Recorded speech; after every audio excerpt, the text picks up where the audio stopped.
Misericordia had 5 wins in the history of their program entering this season. I think many anticipated that Mark Lawson's team would be improved this year. You are watching MCN 87 television station at Misericordia University for today's Division III MAC Middle Atlantic Conference matchup between your Misericordia Cougars and the Lycoming Warriors. Just now, it is senior day for the Misericordia Cougars, where they recognize 21 seniors who have been playing for 4 years and have definitely contributed to one hell of a season so far. Those 21 seniors are Nick Semino, Steve Cushing, Keith Eppinger, Andrew Fry, Sam Gillison, Issam Hadahet, Derek Hendershot, Blaze Kelly, Clayton Kelly, Chris Larson, Billy Price, Rich Salerno, Anthony Schur, Zach Smith, Isaiah Solomon, Tyler Stefan, Jonathan Yanko, Josh Dieter, Joe Grasso, Clayton Vleck, and Leonard Watson. One hell of a senior class. I am Justin Conley, and shortly I will be joined by our play-by-play announcer, Billy Pete. Misericordia Cougars are in the hunt for the MAC Freedom Championship today. They come into this game 8-1 against the Lycoming Warriors, and it is really led by a high-powered offense, which ranks in the top 3 in almost every category. They are leading the MAC in points per game with 36.8. They are first in total yards, third in rushing, and third in passing.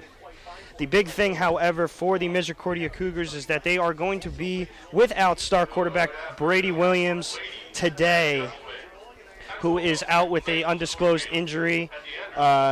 Sources say that it might have been his collarbone, which he did break last season. But they are going to be led out there by junior quarterback number 6, Aaron Barry, who stepped in at Albright last week in a win for the Cougars to bring them to 7-0 in the MAC. He threw for 11 completions out of 17 attempts, 168 yards, 2 touchdowns, and no interceptions. So as a former Cougar player who has played with Aaron Barry, he had to step into a similar role last year and really excelled at that. You know, he is a tough competitor. He studies every week like he is going to be the starter, and I believe that he can be the guy to lead the Cougars in a win over the Lycoming Warriors.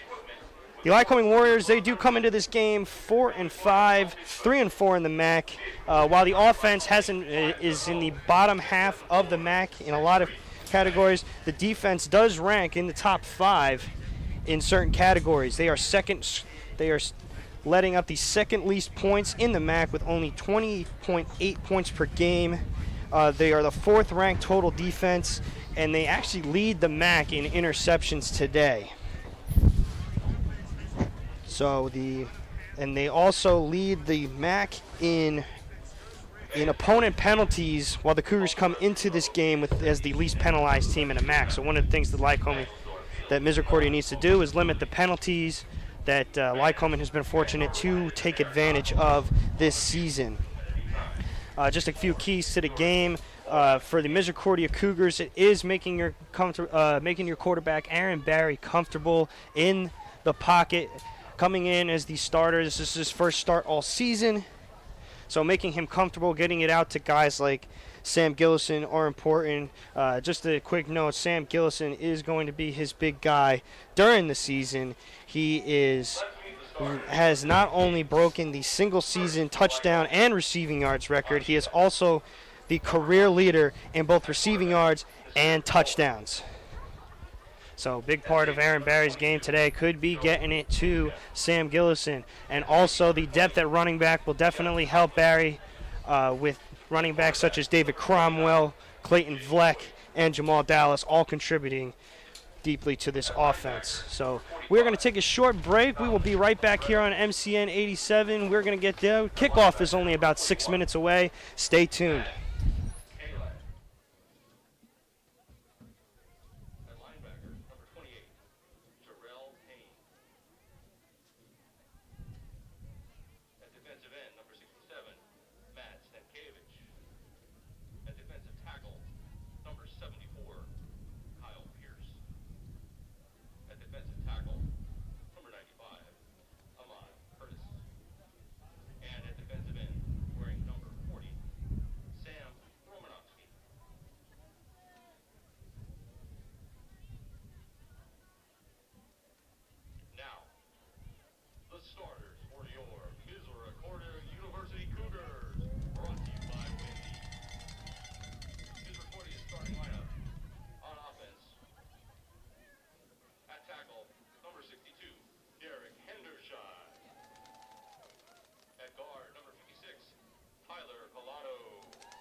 At center, number 66, Leonard Watson.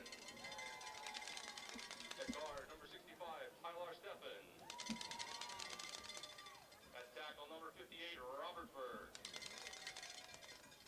Tight end, number 33, Anthony Shear. Wide receiver, number 2, Isaiah Williams. Wide receiver wearing number 9, Josh Dieter. Also at wide receiver, number 11, Sam Gillison. Tailback, number 34, David Cromwell. And at quarterback, number 6, Aaron Barry.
Fans, at this time, we request that any current or former members of our armed forces please stand and be recognized. Ladies and gentlemen, let's hear it for these men and women who have given so much. And we are back here live on MCN 87. Again, I am Justin Conley doing color commentary today. And now we have Billy Pete with us here today. Billy. Justin, Great good to day. be here. Great day for some football. Had a little today. late start, 2003 Nissan Altima. Can't count on it at all times. It's good to be here. Definitely interesting game today. I understand if Misericordia wins this game, they win the MAC conference. And honestly, they're in a place where 5 years ago, they never already even thought about this. It is absolutely a remarkable thing that we have seen this year, and it's been so fun to be up here in the booth announcing it. Oh, say, can you see by the dawn's early light what so proudly hailed at the twilight's last gleaming?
Sorry for the interruption. National anthem being played. But, man, it is very exciting to see the Cougars in such a position. Definitely exciting position to see. Like I said before, we get in the game. Misericordia is 8-1 right now, having an unbelievable year. I've won contacts every single time I've announced. I ran out today. I'm a little superstitious, so I'm hoping it doesn't affect anything. So we're going to hope we get that on our side today. But well, like I was saying before, the Cougars are not going to be let out by number 10, Brady Williams. They will be led out by number 6, Aaron Barry, starting quarterback today for the Cougars. What are your thoughts on Aaron Barry stepping into this role? Aaron Barry, he definitely, last week, I mean, Brady Williams went down. He re-injured his collarbone, the same injury from last year, and Aaron Barry was right there to step up. He did an unbelievable job, did well with the ball, controlled it, didn't turn it over, and just that's what Coach Ross is always talking about, next man up, step up mentality. And Aaron Barry's just there waiting on the sidelines, 2.5 quarters, 3 quarters. Does he let his fire go out? No. Does his mind sink in? No. He understands the position he was in. He gets in the game, does an outstanding job. It's not like we're having a backup with no playing and even starting experience. Like I said before, he did start 4 games last year when Brady did injure his collarbone last year, and he did really well for someone, as someone that played with him. He prepares like he's going to play every single week. He's got a great he's very smart, has great vision, and while he isn't as fast or as elusive as Brady Williams, he can still run the ball. Yeah, and it's definitely, it's definitely a different team. It's definitely a different team today. So it's definitely a different team this year, and they've just been doing an outstanding job offensively, defensively, and they need to fix a few things, but today they could definitely hone in on a few things. So we are underway here with the kickoff. Niedlinger all the way down to the end zone. It will be down for a touchback. And it's getting chippy already. You see number 5, Zach Orzel, getting into it with a few players. And Justin, I mean, we know these teams don't like each other. And, last year or 2 years ago, when Lyco was here last, Misericordia was up in the game. They're looking for, they're about to get the win. You and me were both still players, and then at the end, just Lycoming just took it away a little bit. Well, so you don't realize how huge of implications this means for both teams, with Misericordia in not only they are in a lock right now for a extra bowl game this year against the Centennial Conference, but they could also win the MAC. But Lycoming is still in a position to get a bowl game, as surprising as it is at 4-5. Yeah, definitely, and you only need 5 wins to qualify for a bowl game, so that's why that's the case there. But run right away, run to the right side. It looks like the ball was fumbled. There was definitely a loss on the play. Misericordia is saying they have it. The refs haven't ruled yet. And the ref, it looks like he's about to say, yes, Misericordia Cougars football. Wow, what a way to start for the Cougars. Justin, we're 6 seconds in. They had a loss of 2 on that run and a fumble right away. It's unbelievable. I'm telling you, this Cougar team this year is a different breed. They've definitely improved over the last few years, and this is a historic team, Cinderella run, and they're still continuing it today. I mean, a huge fumble there by Jacob Frimbes brings it now, and here comes number 6, Aaron Barry, really to show us what he's got and if he can lead the Cougars to a win here, prove them to 9-1. But, man, what a huge way for the defense to start this game Definitely. off. So Aaron Barry lines up in shotgun here. He's got David Cromwell to his left. He's got 1 receiver on the left, 2 to the right. He takes the snap, good snap, has it in the pocket, and it is incomplete. Ball's a low, intended for David Cromwell. Yeah, that's definitely what you want to do with a quarterback, especially like Aaron Barry, that's got to step into the backup. You want to get him in there. You want to get him to throw a high percentage throw. Just a little bit towards the feet. Didn't get him really on the run there, but, the weather might be a factor as well. You're definitely right about that, Justin. So now we have an empty shotgun. Barry motions Cromwell back in. Cromwell's back in shotgun formation. He takes the ball, Cromwell. He has room up the left side, and he gets a first down. 12-yard gain. And the most significant thing about that play right there, Justin, it looked like Aaron Barry was trying to be a lead blocker. I mean, he got out right away. Well, he definitely has the size for it, and, you see that a lot with a guy like that. You have the size. I mean, we saw guys like Drew Brees, even in the NFL, getting in front of their running backs to take out a lead block. It's about being physical, and Aaron Barry is one of the most physical quarterbacks I've ever played with. So now we have a first down. It's going to be first and goal from about the 9-yard line. 2 backs in shotgun here. Vleck on the left, Cromwell on the right. Barry takes the snap, and he faked it to Cromwell. He tried to take on the quarterback keeper, and he falls down on the play. It's going to be about a loss of 1. Yeah, I mean, sometimes you just lose your footing, and that's what happened really there with Barry. I mean, you know they're going to have to play out on a guy like Cromwell. When he hits the edge, he hits it fast, he hits it physical, and a guy that's always a threat to take it all the way. So now we have second down and 12s, or second and goal from the 12. Barry in shotgun. Vleck now the running back in the game. Vleck to the right. He winds up. He takes the snap. He rolls out to the right, cuts back to the left on the quarterback keeper, and gets about maybe a half. I'll say half a yard. I'll be generous and say half a yard. Great job by that Lycoming defense. You know, one of the things that Misericordia loves to do, they love to use a lot of fakes, a lot of smoke and mirrors, and they love that quarterback draw, and it was just a great job there by the defensive line to read that and make the play. 3rd and goal now. We have the ball. I think it's at the 14-yard line. A little difficult to see from up here. Barry in shotgun. Vleck out to the right. 2 receivers to the right. Barry's looking to throw. He's looking across the middle, and he has it complete to Isaiah Williams. Isaiah Flockaberry Williams, and that is a touchdown, K. Ugers. That is a great job by Aaron Barry, and that's what I'm talking about, the arm strength of Barry and his accuracy as a quarterback that not a lot of people see. There's only one place you got to put that ball, and that's where Isaiah Williams does a great job flashing and getting himself right in front of that safety, and Barry only can put that right out in front of him as the safety was covering him up. Great throw by Barry. Yeah, Justin, you're definitely right about that. Kick is underway for the PAT. It is good. Same news as always this whole entire year. We will keep it here. 7-0 Misericordia Cougars. 12:52 left in the first quarter. Lycoming started with the ball. If you just joined us, Lycoming started with the ball. They fumbled on the first play of the game, 6 seconds in. Misericordia gets the ball. They capitalize on the short field. I mean, you had to have believed that Misericordia wanted to come out swinging, especially with just the position that they're in. I know we talk about it all the time, but from going from 1-9 for the last 4 seasons to being 8-1 and having a chance to flip that record, yeah, you knew they were going to come out swinging. You are definitely right about that. So now we have Nick Nedlinger for the kick. Lycoming to receive, right to left.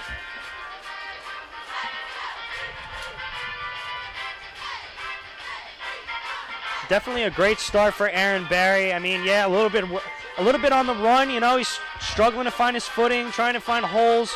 But man, one of the things is that, you know what, maybe he's not the runner like I said that Brady Williams is, but man, he can throw the ball, and I know you know that very well as much as I do. You are right about that, Justin. He definitely can throw the ball. And not to make a big jump or comparison here, but it seems like Aaron Barry reminds me of a Josh Allen type.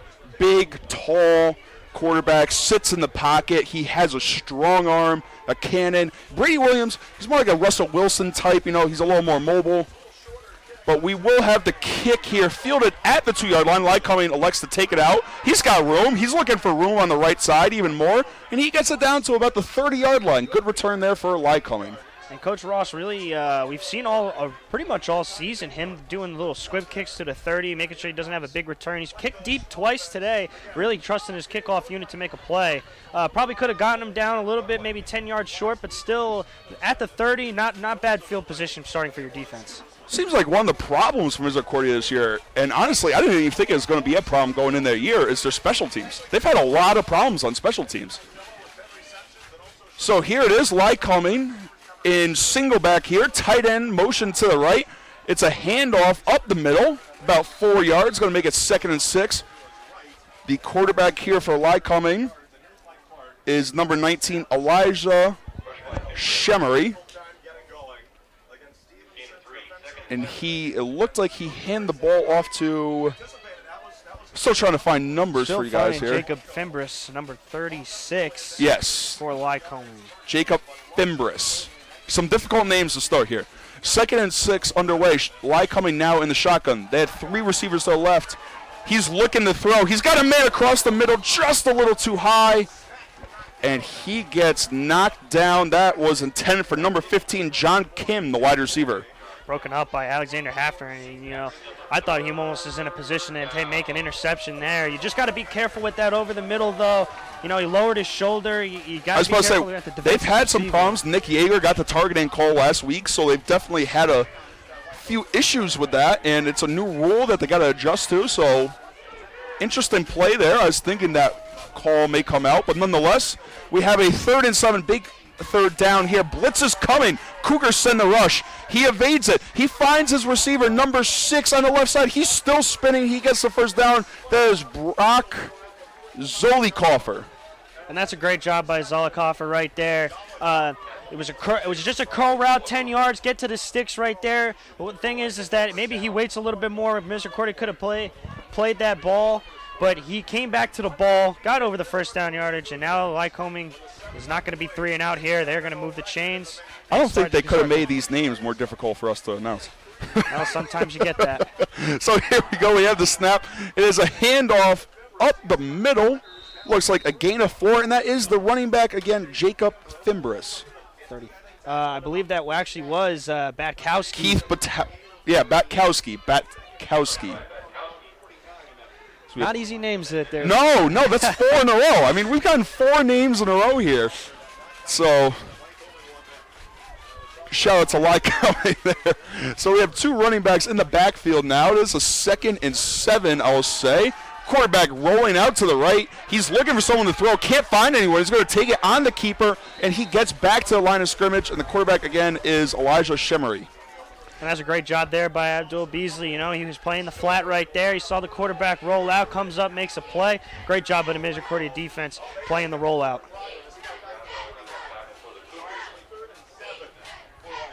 There's also a great job there by Mike Conway. You saw him blow up. He's had a big year. Very big year. Blowing up the offensive lineman right there. Brings up a 3rd down and 7 after that rush of 0. Shemery in shotgun here. Got to play the sticks. 3 receivers to the left. He's looking to throw to the left. It's intercepted by Misericordia. Big box on the way. He breaks one. Oh, he doesn't break a tackle. He goes down. That is number 22, Garrett Murray. And with that interception, Billy, as I've been doing some research this weekend, Garrett Murray has now broken the single-season record with 3 interceptions. Unbelievable. That is a single-season record for the Cougars. That's unbelievable. Garrett Murray is he's been having an unbelievable year, and it continues now. He had a big game, I remember, at Wilkes, and that was definitely a big game for him. He had a pick 6 there. Had a pick 6 against Kings, too. Read the screen pass right away. Or Kings, yes, I'm sorry. It was Kings, yep. So here it is, Aaron Berry in shotgun. 3 receivers to the left. He's looking to throw to the left. It's bobbled by Gillison, and it falls into the hands of a Lycoming defender. So that's going to be an interception. Lycoming takes back over at the 36-yard line. Wow, what a turn of events. And, if you're Sam Gillison, that was one of the things you got to do. You can't turn your body before you catch the ball, especially on a 5-yard hitch. I know that when you're Sam Gillison, you have that big play-making ability, but anybody, and even the guys in the pros, you got to catch the ball before look the ball in before you make a move. I mean, even in 5 yards, it puts you in a 2nd and 5. But now that you bobble that ball, it gives it right back to Lycoming after a huge interception by Murray. Yeah, you're definitely right about that. Brings up a 1st down here. Shemery in the offense trying to get on the board. 10:06 left here in the first quarter. Still 7-0 Misericordia Cougars. Lycoming has the ball now, and the snap is underway. Shemery fakes the handoff. He's going to the right. He's got room to run, and he does have a 1st down. Great run there by Shemery on the read option. When you have a quarterback that can run, it's a huge thing. And the thing is that he's a pretty big guy, 6'1", 200 pounds. And, they use that length when you're a quarterback to just extend for extra yards, and that's what Shemery did there. Definitely an outstanding play by Shemery there. Nice little read option. You don't see that a lot today. So now we have, so his motion is now single back here. Shemery sends the tight end in motion from left to right. The handoff here to number 46, Justin Joseph. Tries to find room. It was not a 1st down just from before. Stopped right there short. Looked like Beasley on that tackle. So this results in a 1st down. He needed literally a foot to get it, and he got about 2. So give Lycoming a 1st down on the play here. And it looks like Lycoming utilizing a lot of their running backs so far. I mean, when you have a plethora of running backs, and we've seen that on our side of the ball too, we got 3 guys that really are starting caliber guys that have stepped up, and it makes it dangerous for everyone else. So here's the handoff off the middle, out of shotgun formation to Joseph. Joseph gets nothing. More chippiness involved on the play. I told you these two teams have some bad blood in the past, so. Swallowed up there by number 96, Jake Nagel. Great job by him, and man, he has freakish strength. Jake Nagel in the squat rack is like no other. Had to bring plates from the Anderson Center gym because there wasn't enough plates to put on the bar for him. Jake Nagel definitely the strongest guy on the team. I can tell you that right now. So here's the handoff to Joseph. Joseph on the right side. He's looking for room. He hurdles the defender. My goodness. He's still on his feet. And that'll be a gain of 14 yards. It's a first down Lycoming. Great job there by Joseph. You know, extending the run, getting that ball on the outside. He found the hole. And, you know, sometimes great hurdle there. I mean, you get that a lot from a lot of running backs. Man, great job there by Joseph.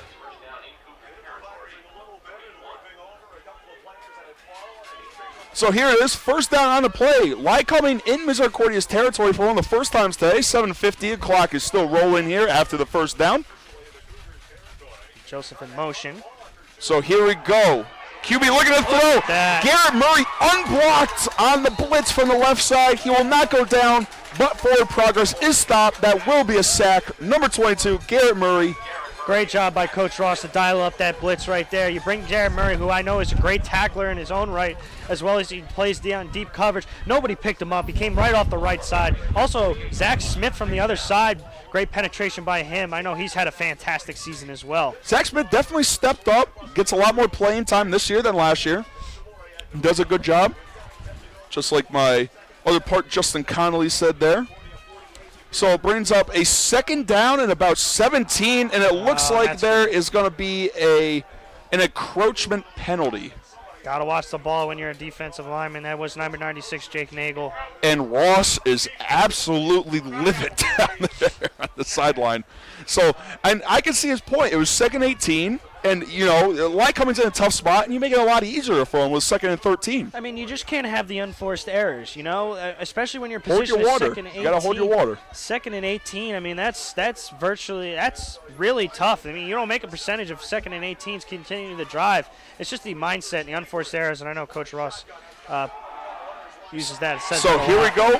A handoff to Joseph on the right side. Joseph is stuffed again.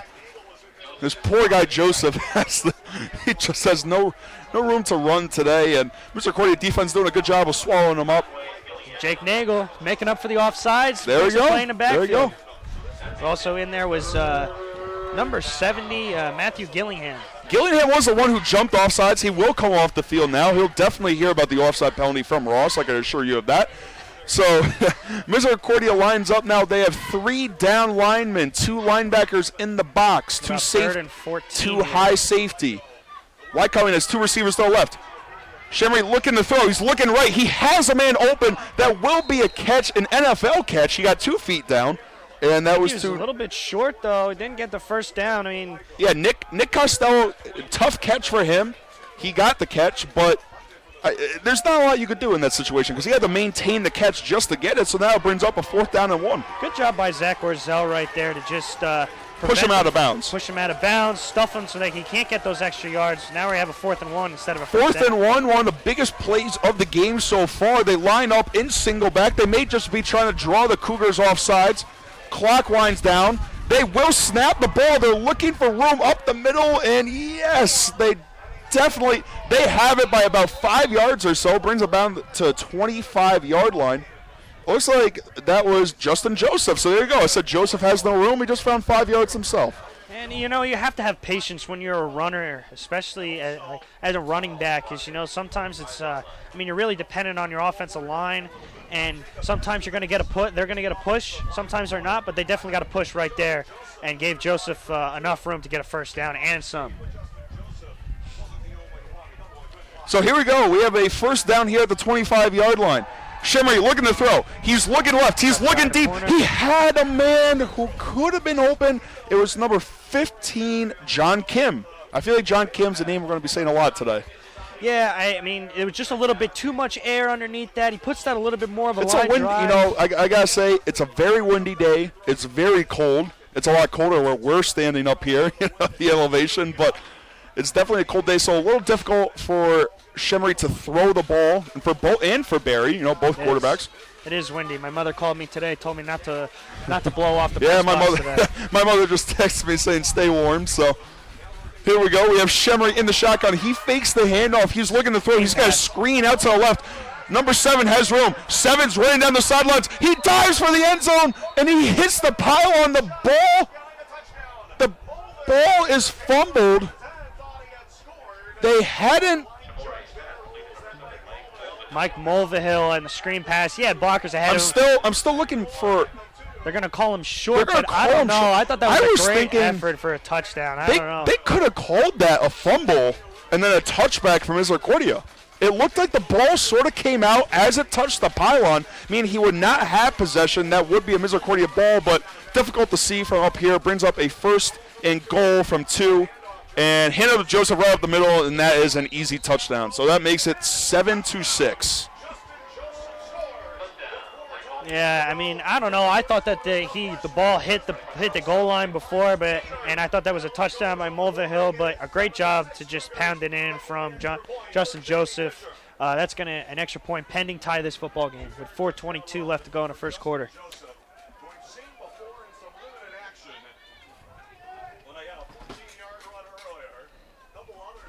So it makes it 7-6 here, trying to tie it up.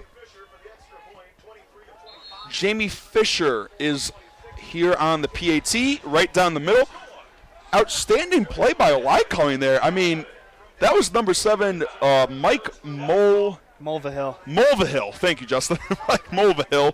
And he had room. I mean, he had room for days on that, screen pass before. And a valiant effort by him trying to extend the goal line. Like we said, little difficult call there to see. I mean, could have been a touchback. It could have been a touchdown. They ruled it at the 2-yard line. Joseph had no problem getting the end zone right They're not after, as fortunate as other Division I programs have multiple instant replays and stuff like that, but definitely a good job by Mulvihill to get them right in that position to win. Yeah, Mulvihill, Score definitely a for that. good job on the screen pass. Had a great effort. He tried to extend for the pylon. He could not get it. I thought it either could have been ruled a touchback for Misericordia or a touchdown. And so they ruled him down at the 2-yard line. Like, as I said before, Joseph just ran it right up the middle, had no problem there. Joseph, a big running back, comes in as sort of the power back type of guy. I remind it makes me think of Rex Burkhead on the Patriots, just like guy who comes in, ground and pound guy. So great job there for Lycoming to get the interception, then answer. So, and that's what it's going to be. This was Lycoming is a tough team that plays a lot of tough teams tough, and they've been doing it all season. I mean, only a 1-point win or a 1-point loss for them last week against Stevenson, and Stevenson's one of the top teams in this conference. So you knew they were going to get a dogfight from Lycoming.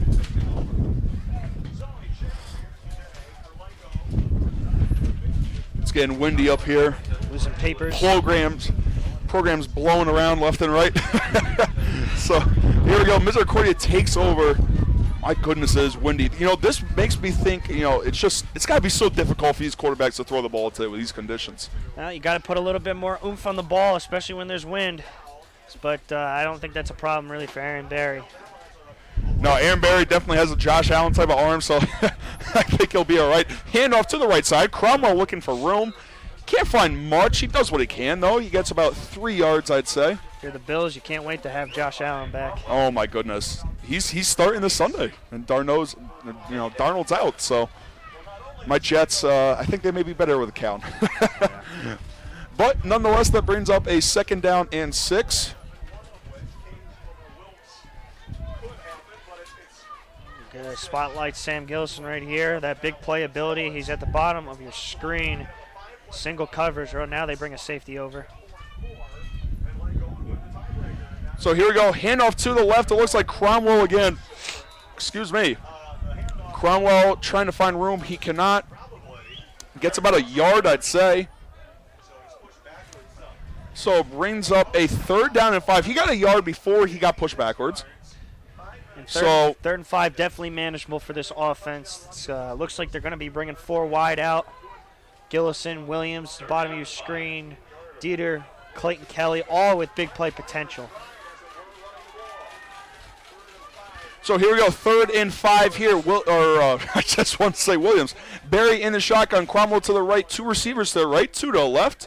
Barry, good snap, looking to throw. He has a man open. Wow. He has Williams wide open. Williams got some room. He makes one man, does not miss because he pushes him out of bounds, but great job there by Williams. That's a great job by Williams right there. The safety came down. He got collision on the safety, collided with him about 10 yards, but still kept his feet about him, got over to that corner route. Beautiful play by Isaiah Williams. Great job there by Isaiah Williams. Well, that's one of those things that makes him dangerous. He is a dangerous route runner. He can beat you in multiple ways, but one of the things he does is, keeps his feet, and he just an excellent route runner, knows how to set up a defensive back and really make a play out of it. Here we go, Williams. Oh my goodness, it's a reverse. Williams on the reverse. He does not have room. Big hit on that sideline there. My goodness. Williams absorbed a big hit there from the Lycoming defense. And a very interesting call for Misericordia. I mean, I know they don't get in their trick plays too much, so Mike Hatcher trying to pull a few things, pull a few rabbits out of the hat there. Going for the trick play there. Sometimes I like it. It works, No, I sometimes like it. it doesn't. You got to keep the defenders on your toes, and that's one of the things that Coach Mike Hatcher does a really good job. Is he knows exactly what to call in which situation, and he knows how to. He studies a lot and knows exactly what play to call. So here we go. Barry looking to throw. He was pressured right away. Number 28. Looking for a name here. Give me a sec. Jarrell Payne there, the linebacker, unblocked on the blitz from the left side. So Barry just, good job getting rid of that ball. It wasn't a bad pass. I mean, he threw it off his back foot. Makes it a little more difficult to throw, but. Yeah, he saw the pressure coming there, and he tried to unload it a little bit to Clayton Kelly. But the good thing about Aaron Barry was the fact that he put that in a position where really nobody can get it with. Yeah, it was either a receiver gets it or no one does. I mean, and that's what you got to ask for from your quarterback. Copeland was trailing Kelly on that one, so, he just throws it away, survive another down. So we have a 3rd down and 9. Misericordia's got to get a 1st down. They're in no man's territory here. Barry looking to throw. He's looking left. Oh, my goodness. What an enormous hit there. That was complete. Looked like Jarrell Payne on that huge hit. It was complete to Dwayne Sharp, the backup tight end for Misericordia. Huge decision here for. And it's now 4th and 10, but Justin, what do you do? You're at the 35-yard line. What do you do here? I think you're in a point right here where you don't get you can't get a field goal. It's a little bit too long, but you also don't want to really punt. So I mean, this isn't a terrible decision right here to kind of go for it, especially when you get a 1st down, you're deep inside their territory. It's an interesting point of the field. Barry looking to throw. He's looking for the end zone. Oh, my goodness. Just out of reach of Sam Gillison. Gillison had the separation he needed from his man. And, just a few inches away of making that game 14-7. Nasir Bowen was the one on coverage, and I think he did a great job. I think Sam Gillison was 1 or 2 steps away. Bowen did exactly what he needed to do, collision him enough to get him just 1-2 steps short. I mean, that was a good throw by Barry to put that on there, but, that was a great coverage as well, and giving the ball back to Lycoming on their own 35-yard line.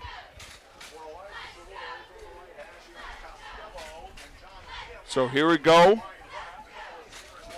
1st down and 10 for Lycoming. Lycoming takes the ball after the turnover on downs. Garrett Murray, big play in the backfield. It looked like an outside zone or a jet sweep to the left side. Garrett Murray there for a loss on the play. That's a big loss. That's a 2nd and 15 now. Try to get the jet sweep out there to Zollikoffer.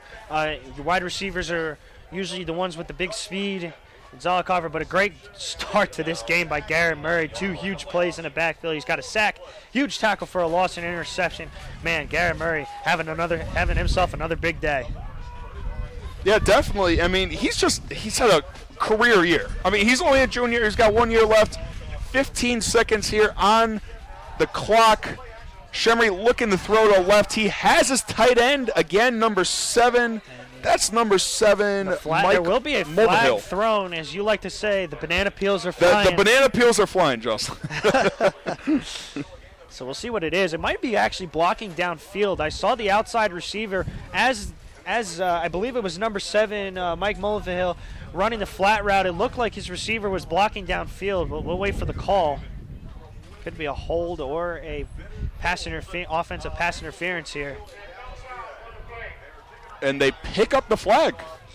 So there you go. You take that banana peel and pick it right up.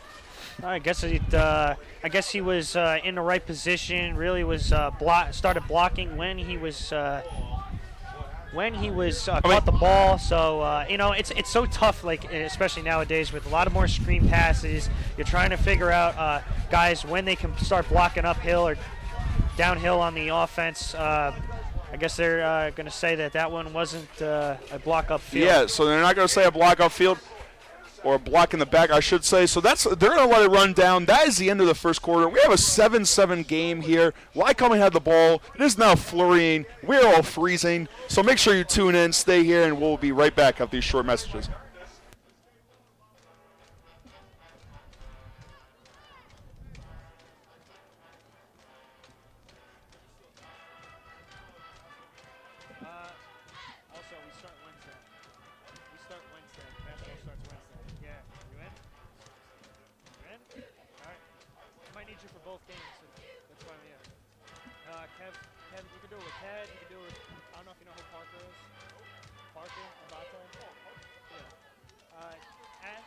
I'll give Kev the benefit of the doubt here. Give it to Kev first, and then.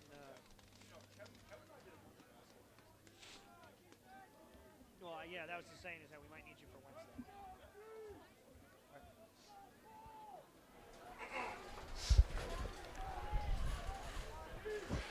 We are back here at Mangadores Field. Justin and I were just talking. It's so cold. It's like basketball season already. But so that brings up a 3rd down and 7. I Lycoming. think it's either football season or it's not. Well, there are other sports. I know. Shemry looking to throw. He's rolling out to the right here. That pass, I mean, Murray smothered him on the coverage, but it is going to be complete right at the 1st down marker. They're going to give him that 1st down.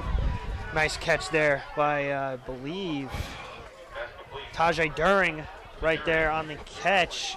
Great job by him. He was getting smothered by Gary Murray, and it's all about the catch in traffic right there. Great play by Lycoming to get a 1st down. And my goodness, Mark Ross's head coach, Misericordia, is very upset right now at his defense for allowing that to happen. But Shemry here fakes the handoff. He's looking to throw. His bad down the line by big boy Kenny Grady. Kenny Grady fired up after that play. I spoke with Kenny earlier this week. You know, he considers himself a big-time football player. He likes to go out there. He doesn't like to do anything fancy. He said, he goes out there, he does what he needs to do, and he balls out. Definitely a big-time defensive tackle there for the Misericordia Cougars. Great job by batting that ball down.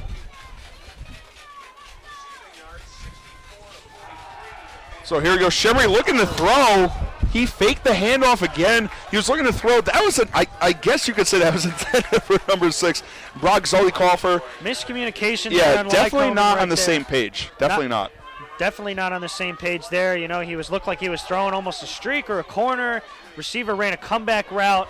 If you're Lycoming, especially now, you could have turned a 3rd and 10 into a 3rd and 4, but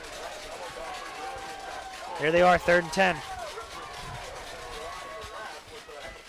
Here we go, 3rd and 10. Shemry rolling out to the left. He's looking to throw. Pressure. Beck misses on the sack. Almost. And, oh my goodness, Gary Murray almost picked the ball again. In the right place. I mean, I didn't think Shemry had anything open. I mean, I thought he had the flat route the out route really to number 12, Walter Coles. I'm sorry, not Walter Coles, Nick Costello. And just couldn't find anybody open. At that point, you just throw it away, but almost another pick. Great field possession for the Cougars. Back deep is Josh Dieter, number 9. So here we go. We have one of our first punts of the. I think this is our first punt of the This day. is our first punt of the day. So Lycoming, they're not sending pressure here. Dieter back. It bounces once. Good bounce to him. He fakes one defender, and he will get down at about the 15-yard line.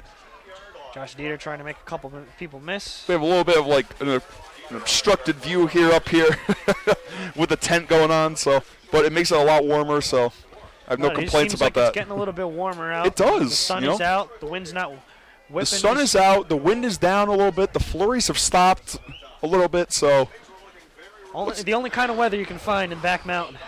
yeah, I mean, when you're 1,200 feet up, you're elevated. You're either going to have 90 degrees or 9 degrees. So that's the weather here, and Misericordia has the ball now. It is a first down and 10, 15-yard line.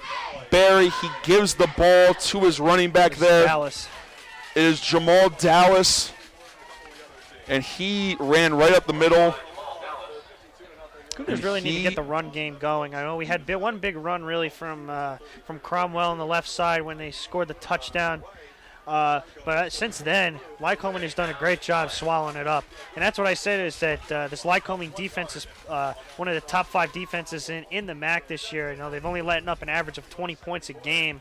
So that was the big key for them, is keeping this defense and keeping Barry in check.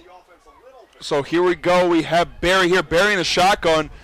Screen pass. Looking for the screen pass. Williams still has the ball. He made one man miss. He makes another. He loses the ball, though. I think we got it He back should have up. been down, though. I mean, he should have been ruled down.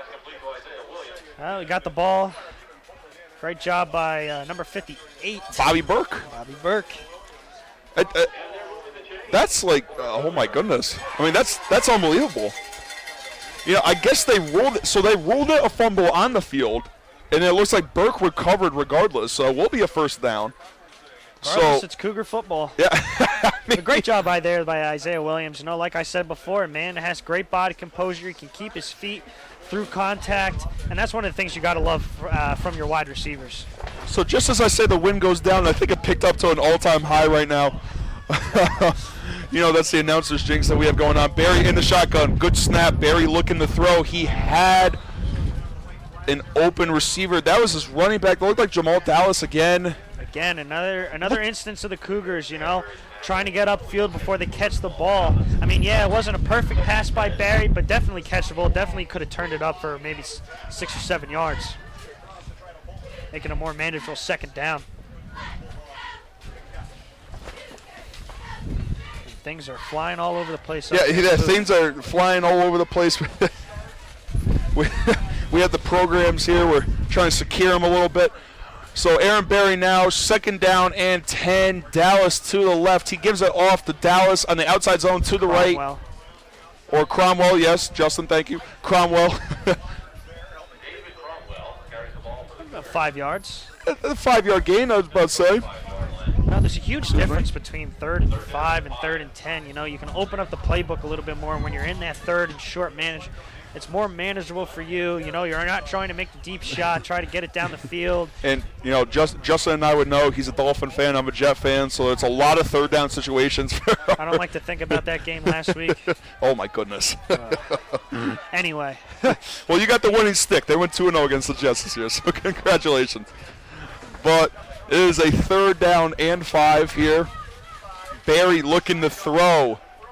And it looks like Gillison, it looks like these passes are a little low, but they're manageable for the running backs or receivers. It's manageable, and the thing is that I think Gillison kind of pulled up. I think he saw the safety coming down. They got alligator arms a little bit. Yeah, and that's the thing is that, it's dangerous when you're a receiver over the middle. It takes a real guy, It's a risk. It's a risk. And the thing is that you get certain guys that just, like Danny Amendola and Julian Edelman and guys like that who just have no care in the world. They'll go over the middle anytime and take the hit. Galison didn't look like he wanted to take the hit. They've suffered a lot of injuries, and I feel like a few of those injuries have resulted from going across the middle. So almost it looks blocked. like Chris Lynn on the punt. Looked like it was blocked.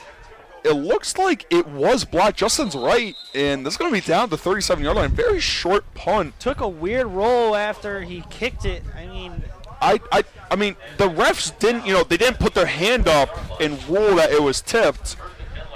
So Maybe I could just see things the refs can't. But maybe that's just me, you know. It's, I agree with you, Justin. I do think that was blocked. It may have been tipped just a little bit, but enough. I mean, it's enough to could have been a lot worse. Yes, yeah. That was one of the things that concerned me a lot this year with this Cougars team. Since I've been playing, I don't think I've seen. We haven't had one block punt since I was playing, and we had a multiple this season for the Cougars. And it looks like Misericordia just jumped right there. They did get back, so no flag on the play. First down, single back here. Shemery handing off to the left. It looks like the boy Joseph again. And it is not. It is number 36, because they just love to make me wrong. It is number 36, Jacob Fimbris.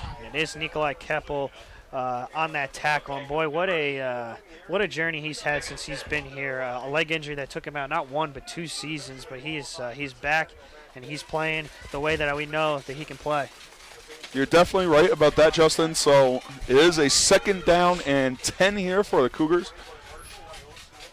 Motion to the left. Shemery hands it up across the middle to Fimbris again. Fimbris finds about 4 yards or so. Good run. I mean, it was a hard run there by Fimbris. You know, he got the run through contact. So important when you're a running back. Fimbris showed it there. So it brings up a 3rd and 6 from the 42-yard line. 3rd down. Cougar fans are on their feet here. Energetic. We have a crowd of a few thousand today. Packed house. So Lycoming here. 3rd down and 6. Again, the D-line almost looking like they're trying to jump the snap. So here we go. Shemery takes the ball. He's looking to throw. He's rolling out to the right. He has an open man and just a little high. I mean, I feel like that's been the story of the day today. The football just being a little too high. Outreach. Shemery had his man across the middle. He had Nick Costello. Well, even then, he had, I don't know if you were watching over the middle, he had number 9's Tajay During on the crossing route. He just missed him. A little bit of tunnel vision there by Shemery. One of the things I picked up on, but it'll bring up 4th down in the punting unit. So punting unit again here. This is our 3rd. I mean, we've had a few punts in the last few possessions here. So we have, I mean, Misericordia sends no rush again. The punt is a little short. Wind may have a little bit of effect on that. Down at the 21-yard line. 9:55 here left in the 2nd quarter. 7-7 here. Misericordia gets the ball back. We just want to take a quick second to say thank you to everyone who's tuned in all year. Looks like we are going to have another home game next week, though, so. Depending on seeding today, I know that one of the things that I'm got to keep an eye on is Delaware Valley at Widener today. Yeah, we'll try to get you some scores on that. Huge implications, because if they lose, Misericordia wins here today, undoubtedly the MAC champions. Oh, the MAC champions will be Misericordia, undoubtedly. And an NCAA playoff berth for the first time in program history. So Barry, he gives it off to his big power back. First time we've seen Clayton Vleck. So Clayton Vleck will have about 2 yards or so. You know, I've talked to Clayton Vleck a few times over the past few weeks. And, you know, after the games, we've been talking about the game and the game flow. And he's just, you know, he's been very excited. And, you know, he's just so excited for the team this year and the, you know, the progress they're going through and how much they're progressing. So Clayton Vleck, he's a guy who just loves football. He's just a big football guy. He just loves everything about it. He loves the practices. He's not one of those type of guys who says, oh, my God, we have practice. You know, he loves it. He embraces it. So, but Aaron Barry here rolling out to the right. He does have Sam Gillison this time. Gilson with 2 drop passes earlier in this game, finally gets on the board with that one, and that was one of my keys to the game. Is, you know, you got to get the ball in the hands of number 11. He is the all-time leading receiver for the Cougars in both career and single season this year. I mean, he has had a phenomenal career. Definitely one of the best wide receivers I've ever played with. Yeah, Sam Gillison definitely. He has the natural talent. I mean, just some people are born with it, and he's had the natural talent. He's worked on it for years. Came back from the ACL tear. Barry giving it to Vleck. Vleck pointing to Kelly to block, and Kelly does get a little block at the end. Yeah, I mean, Must have not seen it up the middle. I mean, they got great pressure there. Maybe it should have been a loss of more, but great job by Vleck to, get back to the line of scrimmage.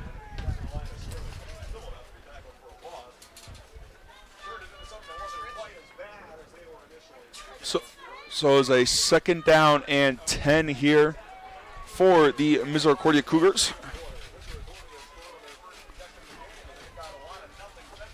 Aaron Berry motions, Kelly, excuse me. Berry rolling out to the right. He has Vleck, and Vleck gets about, I wanted to say 6, but it looks like it's going to be 7 or so. One of the things I've been very impressed with is the fact that Vleck has really improved as a receiver out of the backfield this year. It was one of the things that kind of almost limited his game, but he has been fantastic this year as a receiver.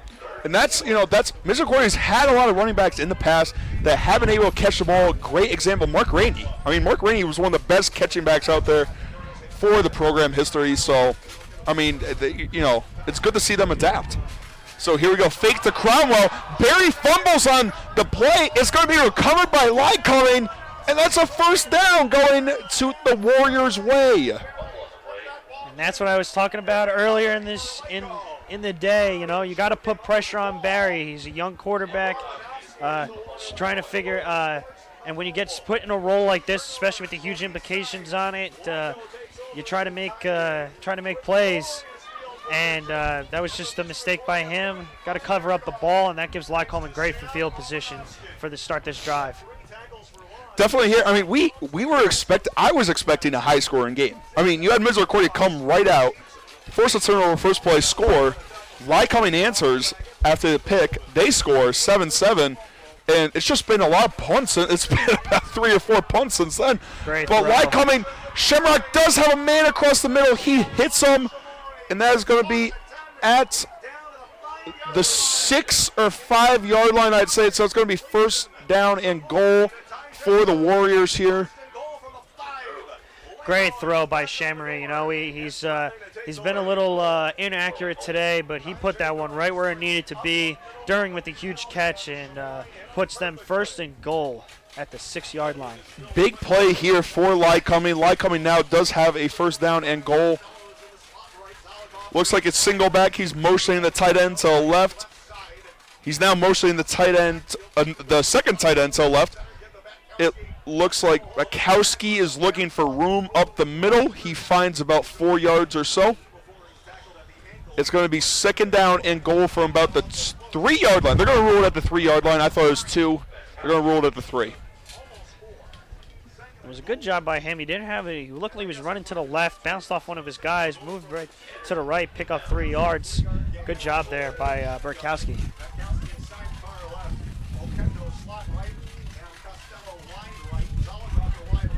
So here we go, quarterback keeper. Shemery's looking for room up the middle. He has it. It is a touchdown, Lycoming. Shemery using that length that he's got to dive forward for that touchdown. And that's a huge play for Lycoming, because with 6 minutes left, now you put a lot of pressure on Misericordia to respond. I mean, Misericordia was up 7-0. I mean, after the first possession they had, they were up 7-0. Lycoming tied at 7-7, bunch of punts back and forth. Lycoming now had a great drive, short field. They take advantage, capitalize, and do their thing with that short field. So that makes it 13-7. The PAT will make it 14-7. Misericordia has played in a lot of close games this year. This is no surprise. I know Coach Ross is going to figure something out, because like he has all season. My favorite game, I mean, by far, it's got to be the FDU game. Unbelievable, yeah. You score, you get the onside kick, you go down with just seconds left, score. Almost like the opposite of last year when FDU won with seconds left to go against us.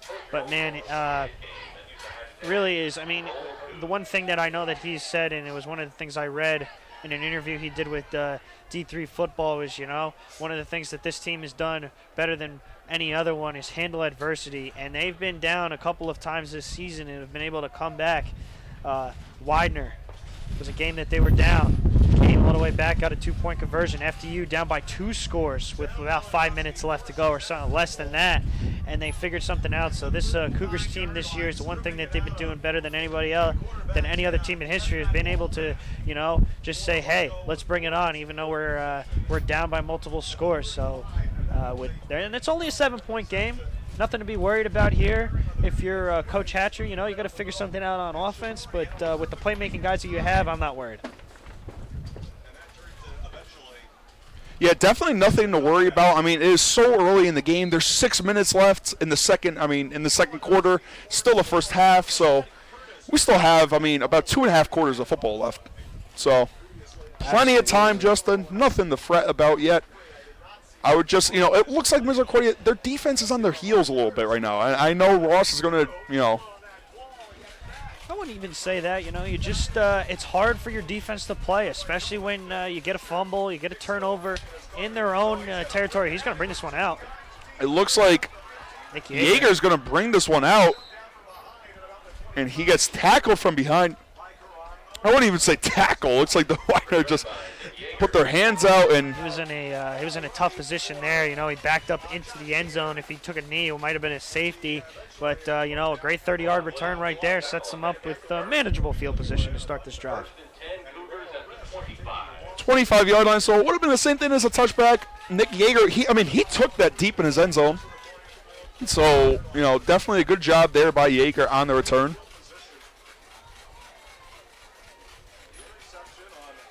So here we go. We have a first down here for the Cougars.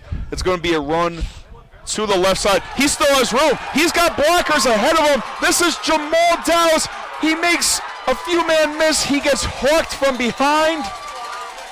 And that's what we're talking about there, is the fact that you can put any guy out there and then go out there and make plays. Jamal Dallas going out there, the patience that he had to try and find a hole, and that's what it's about. As a freshman, Jamal Dallas has had a fantastic season stepping into that role, and great patience there, trusting his blockers. His blockers made him right. He goes down and makes a huge play. Definitely a big play there. Justin is right about that one. 49 yards on that carry by Dallas. 49-yard carry by Jamal Dallas. Dallas gets them in Lycoming territory. Now Cromwell in the game. Cromwell looking for room up the middle. Can't find any. Update on the weather conditions. It looks like it is now sunny. Wind is down a little bit. No more flurries. I can now confirm that. So still a very cold day. It's a football day. It's a big football day. We're getting into those winter weather, especially here in Dallas, Pennsylvania. November, the cold weather starts rolling around, but we're getting late into that football season. The weather starts to change, but it doesn't look like it's affecting the players too much today. Shotgun. Handoff was to Dallas. Handoff was to Jamal Dallas. Dallas on the left side. He found some room. Sort of pushed his way through there. Made his blockers get out ahead of him. It's 2 times in a row. Dallas could have been tackled a little bit further back, but using that patience, using that vision of his to really make himself right. So it looks like it is now a 3rd down and 3 here for the Cougars. Aaron Berry now in the shotgun.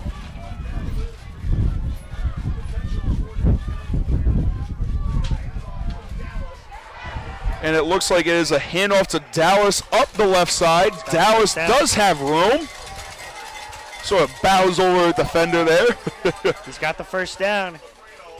Again, displaying that vision. And it's tough. You really can't teach a running back about vision. It's just something you can't emphasize on that enough. That's just sort of the thing that they have, naturally. And that's a gift they have. It's awesome. And, good to see Dallas there. And Dallas is only a freshman, like we said. So he's got 3 more years to progress.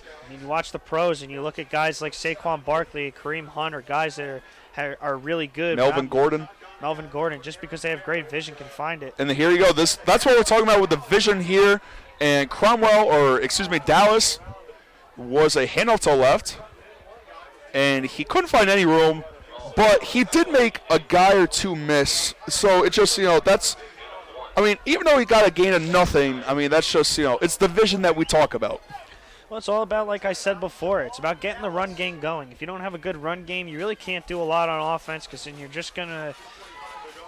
you're gonna rely too much on a pass. The defense is gonna pick up on it. You can't be one-dimensional. You got to be able to run, and that's why this drive is being so successful for the Cougars. So here we go, 2nd down and 9. Barry looking to throw, has a clean pocket. He has Gilson wide open. Gilson bobbled it, came down with one hand, and it looks like a touchdown. Cougars. Just a simple post route there. You had the guy to the outside. It's almost like a crossing pattern. When you're the corner of the safety's got to pick up on that a little bit more. The safety came down. Gillison went over the top. You had Williams, I believe, on the corner, and that's just a simple concept that I know Coach Hatcher loves to go to, and that is a touchdown, and Gillison was wide open.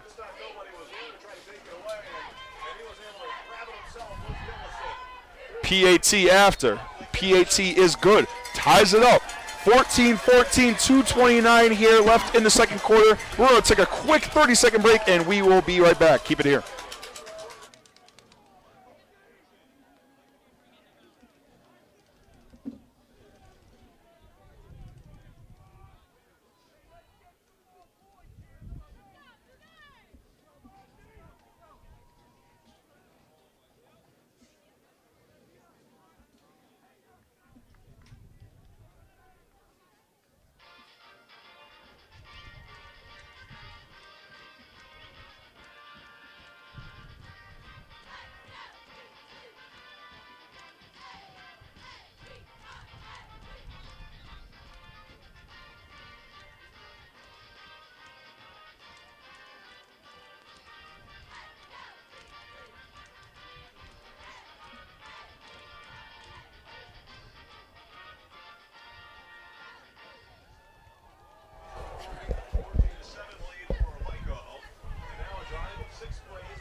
And we are back here at Mangelsdorf Field. Nedlinger about to kick off back to the Warriors. 14-14 game. 2:29 left. For those of you who haven't tuned in, interesting game so far. I mean, back and forth, really. So, Lycoming started with the ball. Misericordia got the fumble right away. They scored on the short field, went up 7-0. Lycoming had 2 scores after a lot of punts, made it 14-7, and then Misericordia just answered with Barry to the Gilson connection. There's that squib kick that we've seen, and a flag is thrown. Didn't really see what happened there. So there's a flag on the far side of the field. It was really late to see which team it's on, or unless it's offsetting penalties.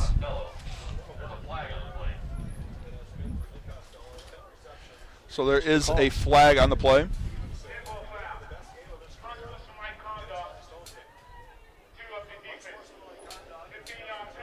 It looks like it is unsportsmanlike conduct on Misericordia. It looks like it's on number 42. Looks like Henry Morris. Henry Morris has got the unsportsmanlike call, and if he gets one more, he's out of the game. He's ejected. You gotta be disciplined, especially when you're using that squib kick. Now they start this drive across midfield. You just can't have penalties like that. So that's a big play for Lycoming. Now Shimmery on the left side trying to run, find some room. He gets about 5 yards or so, 2nd down and 5. Another keeper there by Shimmery. The read option and bringing it out.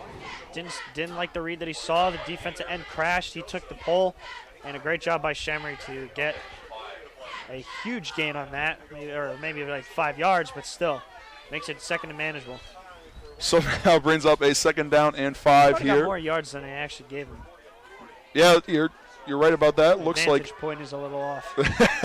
It looks like that is the case. Shimmery now in the shotgun. 2 receivers to the right, 1 to the left. He gives off to Joseph. Joseph has nowhere to go. Josephs have nowhere to go all day besides that touchdown run. Well, that's just a great job. I think they dialed up the corner blitz right there. As you see, number 5, Zach Orzel there to meet him in the middle. Took out the legs of Joseph after maybe even just a 1-yard gain. So Coach Ross dialing up the blitzes today. That one paid off.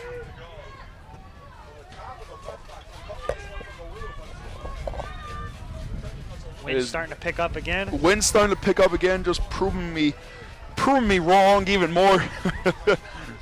So now we have a 3rd down and 5. It looks like a little miscommunication. Sherry gives the ball to Joseph. Joseph has room, and he is dragged down on the play. It looks like he's 1 yard short with 1:07 on the clock. Clock still rolling. We now have under a minute here in the first half. So Looked like a high tackle there by Keppel. Lucky they didn't throw a flag on that. Could have been easily called like a horse collar tackle. looks like Barry's trying to pump up the crowd down on the sidelines down there. So we now have a 4th down and 1. That's one thing I love about Aaron Barry, man. He just comes with a positive attitude all the time. Just a huge team player, has a lot of energy. So it looks like timeout. I'm assuming it's going to be Lycoming. Yep. Yeah, it is going to be a timeout on Lycoming. 14-14 here, 35 seconds left. Lycoming let the play clock run down to about 10 seconds, I'd say, there, and then they called the timeout. So they did let some time run down on it. They got to utilize these 35 seconds, and the Cougars are going to get the ball at the half to start the second half. So if you're Lycoming, you got to put points on the board, whether if it's even just 3. Give yourself a little bit of momentum so that you're not going in with this tide and letting Coach Hatcher game plan around this last year defense. You're definitely right about that. And I spent 4 years with Coach Hatcher. I mean, he's such a smart individual. Really knows the game of football, and he'll figure something I'll out. say, Justin and I, both former players for the Cougars. We've been there for the best of times, the worst of times. We've been there for it all. So brings up a 4th down and 1. I mean, the Cougar coaching staff is just, I mean, they got some individuals there who are outstanding. I mean, they have the new offensive line coach. I've been, heard he's done some great things, and this coaching staff works harder than I've ever seen a coaching staff work. They're in there just hours. They, upon they hours. care about they care about us, and that's the most important thing. So we'll bring up a 4th down and 1. Shemery in the shotgun. Running back Joseph to the left. He takes it on the quarterback keeper. He had Joseph as a lead blocker. He breaks 1 tackle, and he gets more. He gets about 6 yards or so. And there's going to be a timeout right away. It looks like Joseph is hurt. Joseph is down, maybe giving a block there. Joseph is down on the field. He's not getting up right now. It looks like he's maybe holding his knee, I think. Could be a lower body injury. You hate to see it. You don't want to see anybody ever get injured, especially playing this game. And it just takes one wrong plant to end your season. I know we saw that while watching. We've seen that with a few Misericordia players. We've seen that with a few Misericordia players. I bring up the pros, Houston Texans game. Will Fuller overshot, or maybe he caught that touchdown, but took a wrong plan against the Dolphins. Oh, the torn ACL, yeah. Yep. All it takes is really, and it's scary because all it takes is one bad plan. I mean, Des Bryant, one bad plan at practice, and you're done after getting a contract from the Saints. I know I was so excited to see that. But I mean, the Des Bryant thing was unbelievable. He signed with the Saints on Wednesday, practices Thursday, practices Friday. Everything's looking good. The last play of practice, I was told he ruptured, he tears his Achilles. And that's the injury that happened to Kobe Bryant. And that could affect a career. I mean, that's a career-affecting injury. Torn Achilles is definitely something that I had an old lacrosse coach that said he never really recovered from his torn Achilles. So, we wish the best to anybody.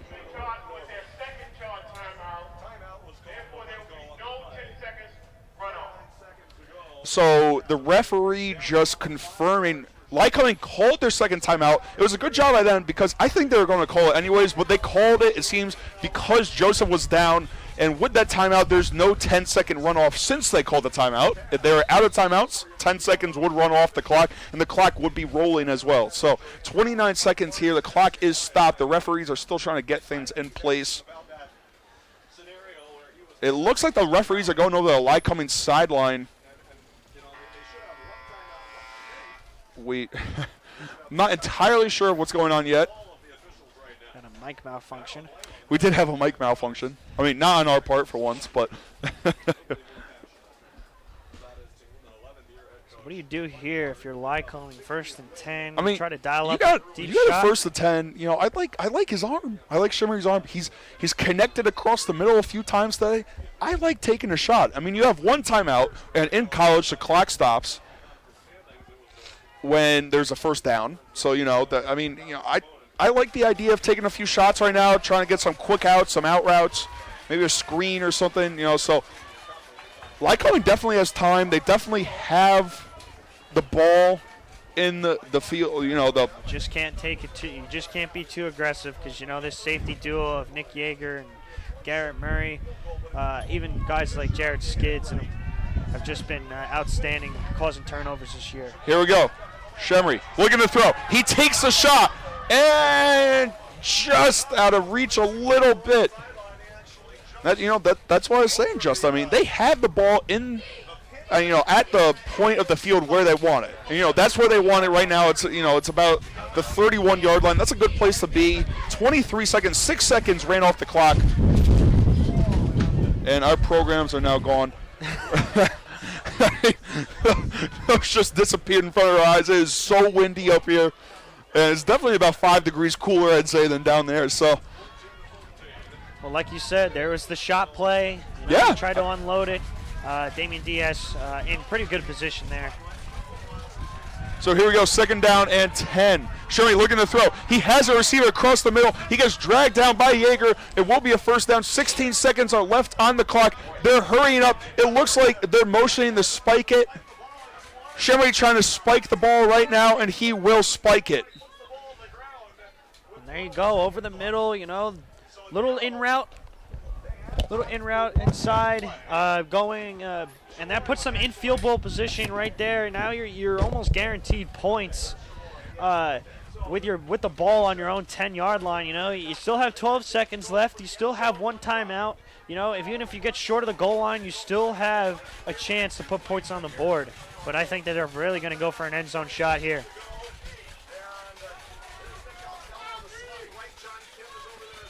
The receivers to the left.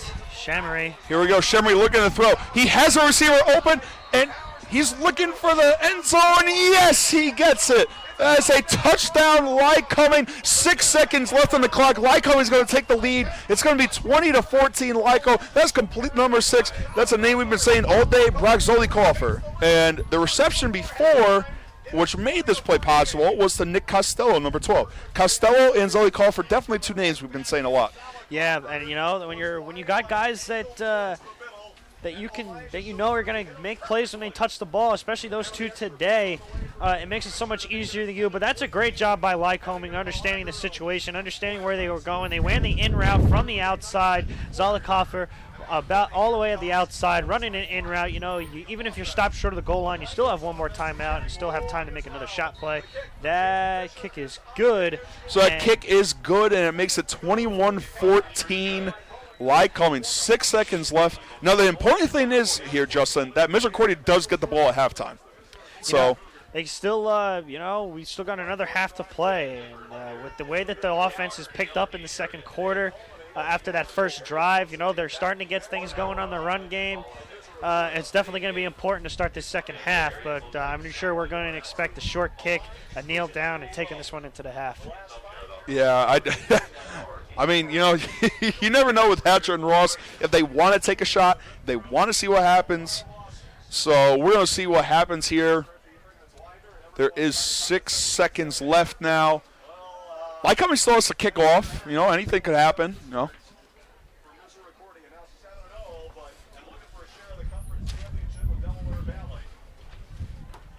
My father used to be a referee. He used to ref high school football, and he called it shock. Stuff happens on kicks. So, that's the acronym a few referees have. So we still have a whole nother half here. So definitely far from game over. Lycoming now kicking off. It looks like there's a stoppage of play here. The referees are signaling. Those who are wondering about Delaware Valley, a team that if we win and they lose, that game is just kicking off. A Widener win against Delaware Valley and a win here for the Cougars against Lycoming will make the Cougars MAC champions. So here we go. The kickoff underway is a squib kick up the middle. It will be caught. Kelly has it. Excuse me. He's still running. The time has expired on the clock. There is a flag.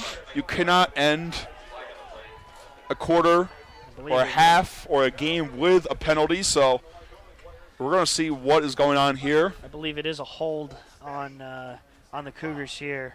I'm sure Lycoming will just take that penalty and run into a half. Getting us to halftime after. We're trying to get to halftime here. It looks like it is a holding. It looks like they're signaling to Misericordia. It's going to be holding on Misericordia. That penalty will be declined because they want to get to halftime. Halftime here, 21-14, Lycoming Warriors over your Cougars so far. It's been an extremely interesting, great game so far, so make sure you keep it here, and we will be back. We're going to come back in around 8 minutes left after the halftime break. Give you a little breakdown of the first half, what we saw, what we liked, what we didn't like, and then we'll get ready for the second half. So you are watching us on MCN 87 television station at Misericordia University on YouTube. Stay tuned. We will be back In about 10 minutes or so.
We're back here on MCN 87. Billy, Billy will be right back shortly. Just going over what we've seen at the halftime right now. 21-14, Lycoming over the Misericordia Cougars. Just going over some of the stats. Really, even in almost all phases of the game right now. You know, I mean, Misericordia are leading right now in rushing yards, 83-48. With an average of 5.2 a rush, 124 to 82 Lycoming with receiving yards. The first downs have been pretty much even, 9-7 in favor of Lycoming. I mean, there's not really a lot of differences, but you know, the turnovers have been a little bit. It's really been even. Each team has lost one interception. Each team has one fumble recovery.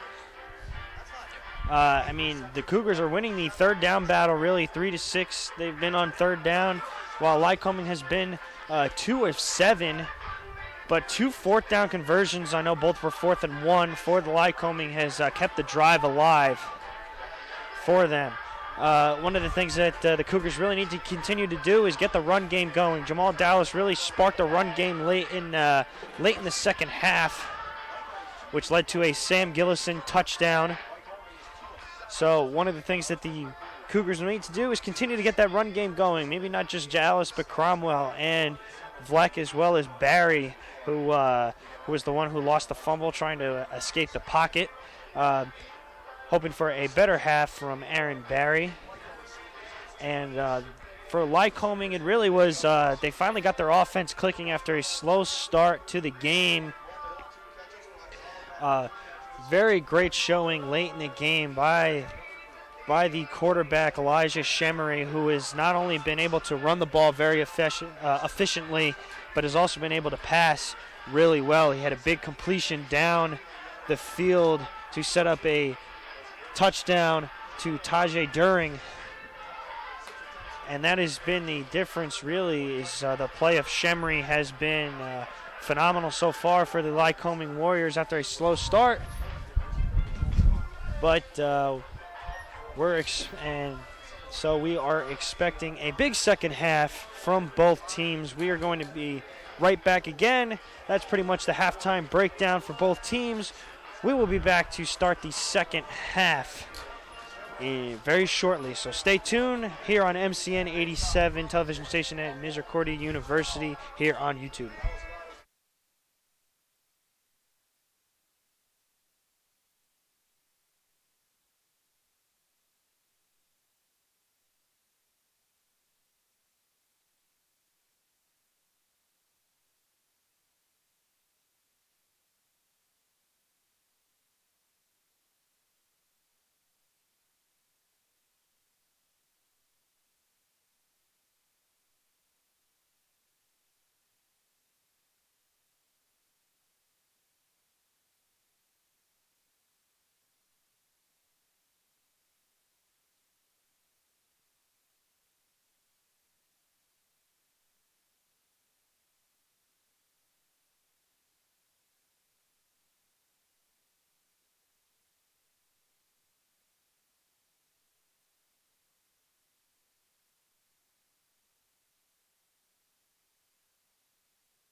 We are back here on MCN 87.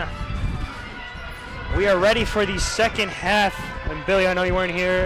Yeah. What did you think of this? What do the Cougars got to do to really take the momentum? Had to take care of a few things there, but I am back. I think the Cougars, what they got to do to retain or take back that momentum, I just think they got to play, just sound football.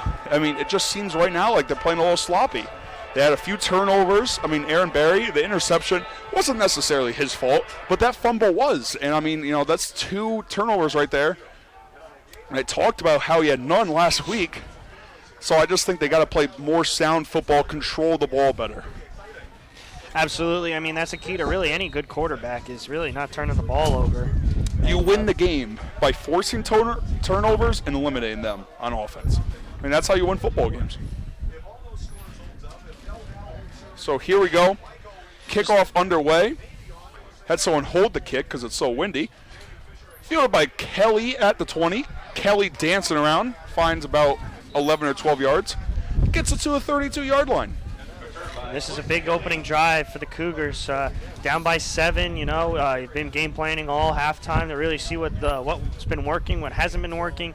And we'll see what Coach Hatcher brings out here. And there's a late flag on the play. We'll check this. I mean, he just kind of dropped it.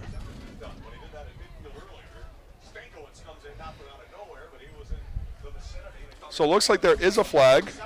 See what it is. Maybe a sideline warning or something. I mean, that was really late. Well, the teams were coming out on the field. Maybe something was being said by the Lycoming team. So the officials are at the middle of the field. They're talking right now about what's going on. Kind of just. We still. I mean, there were no flags. I mean, so. I'm not really sure where that came from, but all right. So we're just going to pretend that never happened. We have a first down and 10 here. Misericordia Cougars have it at the 32-yard line. Barry in the empty set here. He's rolling out to the right. He finds Gillison for a short completion. Dangerous throw really there. He was covered up and really being matched by Jarrell Payne right there. But a great job by Barry to really put that in a place where Sam Gillison can get it on that outside shoulder. And that's really where you got to put the ball right there, especially with a guy that's been playing. Payne was playing that inside shoulder, was matched with him. Yeah, it was a very dangerous throw. So it was completed, a little risky, but he takes the risk. But that's the confidence that you have when you have a receiver like Sam Gillison.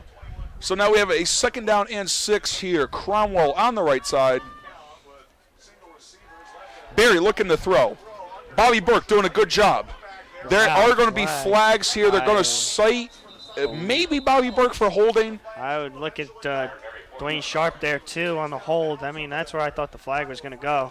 It looked like Bobby Burke did a great job of just pushing the guy outside, allowing Barry to step up in the pocket. I'm not necessarily sure if it's on him. It definitely will be holding on the Cougars, so that's going to back him up 10 yards. And they will slate Bobby Burke for it. Good eyes there, Billy. I was an offensive lineman one time. Yeah. A few hundred years ago. A few hundred. That's what it seems like at this point. I've only been out of football for a year, and it seems like forever. It does. It does. There's just some parts about the game you just miss. So now we have a second down and 14 here.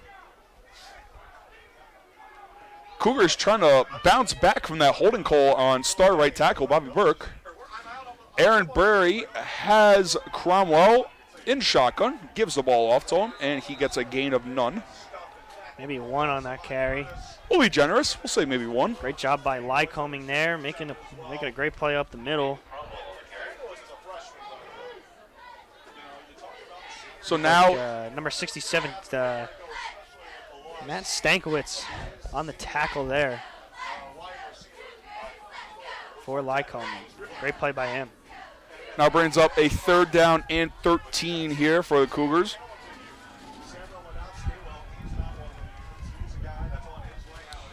It looks like Cromwell's in the backfield. Cromwell on the right. Dieter on the right side. 1-on-1. He's fighting with his man. It's going to be a screen pass that's just over his head. It just, the play really never developed. I mean, Aaron tried to get it out there. The blitz wasn't picked up, but I didn't think it was going to get picked up because of the screen pass. We saw look like number 91. I'm sorry, it is 91, but it doesn't look like he's on the depth chart. So, but yeah, that was a great job by Lycoming. You know, they read it, and it was just an overthrown ball, but really didn't have anywhere to develop. So now we have a punt here from Chris Lynn. Booming punt here down to they're going to roll at the 28-yard line, 29-yard line, around there. Fair catch made by John Kim. Here comes the first we're going to see of Lycoming's offense. And I was talking about at the halftime the excellent play from quarterback Elijah Shemery. I mean, he has had, after the first couple drives, Shemery really caught his groove going and has played really great football here. So now we have a 1st and 10 for Lycoming. That drive just sort of took the wind. It took the sails out of Misericordia. I mean, they're trying to regain momentum, and they just had that punt there. So now Lycoming with the ball, handoff up the middle. It's about 4 or 5 yards.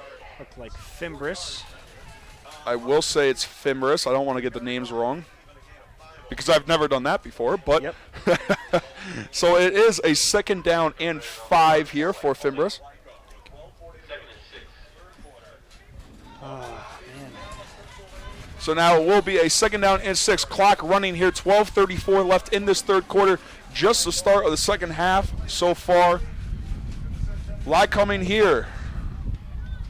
Handoff off the middle, shotgun formation. It looks like it is to Fimbris again. Looks like Lycoming just trying to run some clock right now. Way too early to even think about that, but they are keeping it on the ground right now.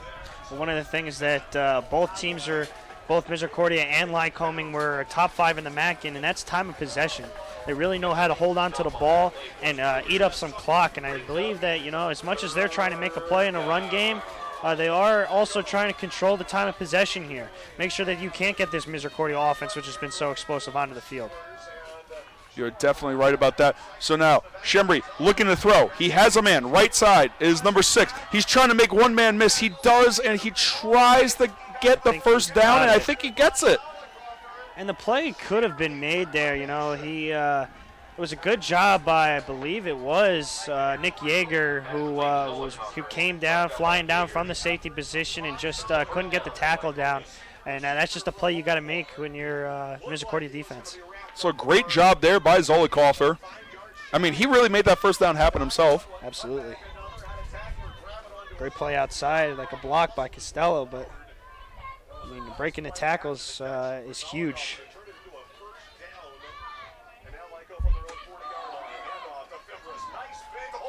And it looks like there was a handoff to Fimbris, excuse me. And it looks like a 2nd down and 5 will now happen. About a 5-yard gain or so. Looked like Keppel on the tackle there.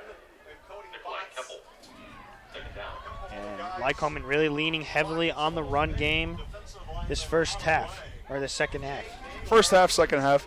I mean, they were trying to pound, you know, on the ground in the first half. So it looks like here they're just trying to do some of the same. Well, Misericordia Cougars has let up the one game in the MAC. Was looking at the records, that is a handoff to Fimbris for another first down. They do have the most rushing yards in a game this year by a MAC team was against the Cougars. It was Widener. So and that was Misericordia's first win, I believe. Yes. That was week 2 or week 3 because they had a bye week 2. Yeah, and I mean, Lycoming knows how to be. You know, the Misericordia defense hasn't been too great against the run, and Lycoming exploiting that right now. Yeah, Misericordia really, I mean, the only game they lost was the Merchant Marine, and that was game 1. They've won every single game since. Knock on wood, even though I'm knocking on plastic here, but we have a handoff. It's up the right side. It's to Fimbris again. Fimbris getting a lot of work on this drive. He's trying to find room, and it will be about a 4-yard gain. It looks like Nick Yeager was pushed down after play. A flag comes in from about 30 yards away. Good arm on that referee. Great job by Nick Yeager to keep his composure there. You know, things get chippy, and that the only thing you can do really is not be the guy that pushes second. You know, if somebody pushes you, just take it. Don't push back. Mike Clark is We'll see what the call is. Nick Costello. The officials are conferencing away from all of them. The clock will stop. Might be on Costello. Mike Conway was just a arm tackle away from getting that stuffed in me. It will be a personal foul, so it's the right call there. It was definitely a personal foul. Play was over. Getting back to that last play, Mike Conway just an arm tackle away from getting that in the backfield. But it doesn't really matter. It's sort of big regardless, though, because it's 15 yards from where the ball is. So, it's a dead ball foul. So if Conway could have wrapped up there, it could have made it even more difficult for Lycoming here. But nonetheless, we still have a second down and $1 billion to go. And that's where we're talking about the unforced errors. You push a guy out. Sloppy football. You got to keep your composure, especially in this game, because a penalty like that will change it. Second down and 10 here. Shembri, he fakes the handoff. He throws it to his tight end, number 7. He tries to find about,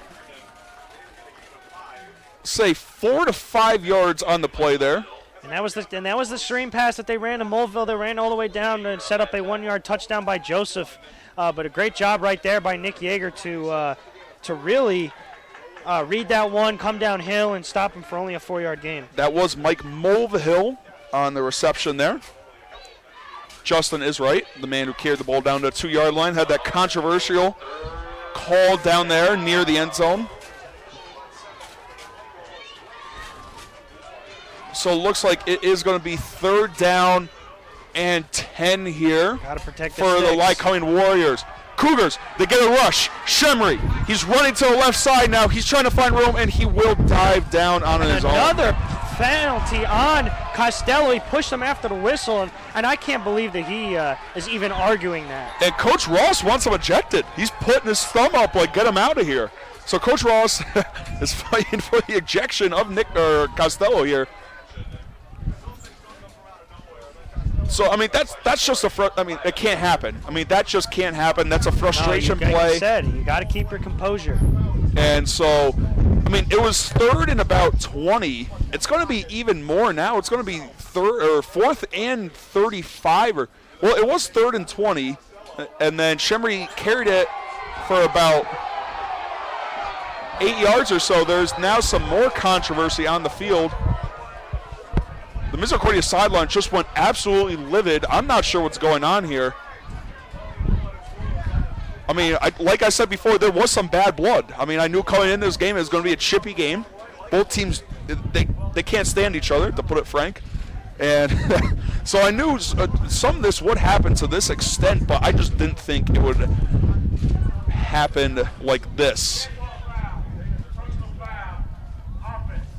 We're waiting on the call here. No ejection. It's going to be another personal foul. That's a second personal foul. It's different, though. The rule is different, like the unsportsmanlike. If they rule 2 unsportsmanlikes, he would be automatically ejected. But since they rule 2 personal fouls, it's a different rule there. So the referees, by rule, do not have to eject him. I feel there should have been an ejection necessary because that was 2 plays in a row where he did the same exact thing. But very low punt here. Ball is bouncing. Favorable Lyco bounce. Ball will be at the 31-yard line for the Cougars to take over. We have 8:29 here left in the 3rd quarter. Lycoming up 21-14. We are going to take a quick 30-second break, and we will be right back. Keep it here, folks.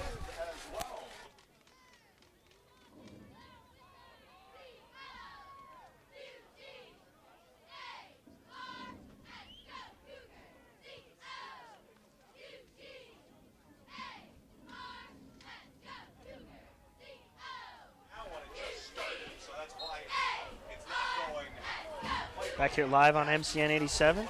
We are back here live at Mangelsdorf Field, home of the Cougars. Cougars down, 1 touchdown here. They need a touchdown to tie it. Barry looking to get on track. He gives it to Dallas off the left side. Room for none. Gain of none. And Dallas, who had an explosive second half, and it looked like words exchanged there between Dallas and Lycoming. Number 74, Kyle Pierce, looked like they were exchanging words there. It's about getting the run game going for the Cougars. So now it is a 2nd down and 8 here. Barry looking to roll out. He has Isaiah Williams. Yes, Isaiah Williams for the first down. Sliding catch by Williams. A great job there for the Cougars. And that's what's, you put that ball on him. If Barry puts that ball on him, Williams might get a couple more extra yards there, turn that ball upfield. But a catch is a catch, and it's still a first down for the Cougars. Just would have liked that to have been a better catch and put him in a catch and run situation. Yeah, the key is the yards after catch there, so it is now 1st down and 10. Barry in shotgun. He hands it off to Dallas. Dallas bounces off one defender, can't shake the second one, and that's going to be a loss of about 1 yard. Yep, Dallas swallowed up there. It looked like, again, number 74, Kyle Pierce, was the one that made the play there to stop it at the line. So it's now a 2nd down and 10 here. Maybe 2nd down and 11. Looked like there may have been a 1 yard loss on the play there. Barry looking to get on track. He sort of had a rough go at it.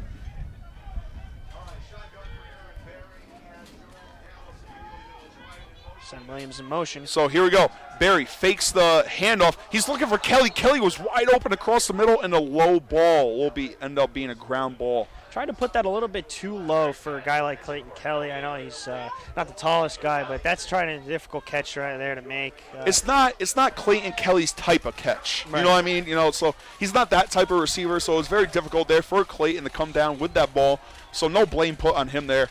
It will be a 3rd down and 10. And the Cougars, they got to stay alive here. I mean, they got to get a first down just to even get some momentum. Absolutely. I mean, this is you got to be able to capitalize, especially when a drive like Lycoming's was stopped short because of personal foul penalties. It's definitely something you want to take advantage of, and it doesn't look like they're going to really do it right now. Barry looking to throw across the middle. That's another drop by Sam Gillison. Sam Gillison having a rough day we today. might have a flag there, But we are going to have a roughing the passer. That's going to be an automatic first down for the Misericordia Cougars. Trey Smith might be the one called with this one. Yeah, it will be a roughing the passer call that will be an automatic first down plus 15 yards. So that's a lucky break there if you're the Cougars. I mean, give it to Sam. That's a difficult catch, especially like that behind-the-hip catch as a former receiver. I mean, those are the type of catches that are really difficult. You don't want to break. You don't want at any point ever want to break your stride. You're in a running motion, and when you have to stop to try and make that play, it's not easy. It's just we're so used to Sam Gillison making incredible catches. We just expect him to make every one of them. Yeah, it definitely is now a 1st down and 10 here for the Cougars. Lycoming sort of been playing a little sloppy since the half started. Barry, clean pocket, looking to throw. He has the pass complete to Dallas. Dallas jukes one defender. He gets carried forward for about 6 yards or so. Great job by Dallas right there to make a man miss, get a couple extra yards, and that's what it's about. Get that high percentage throw, get it out to your playmakers, and let them make plays. I mean, that's one of the things that Coach Hatcher does really well is, he wants guys to go out there and make plays, and that was right there. Puts them what could have been 3 yards back, but now, you put yourself in 2nd and 3, and the playbook is really open for the 2nd and 3 to get a first down. The playbook is definitely open. I mean, you could do a bunch of things here, 2nd and 5. Cougars trying to get on the board, trying to tie it. Dallas looking for room on the left. He got a block there from Ty Colono, it looked like. But he will find no room to run. He will get tackled. It looks like it's going to be about a gain of 1. So it brings up an interesting, 3rd down and 3. Cromwell's going to check in for Dallas at running back.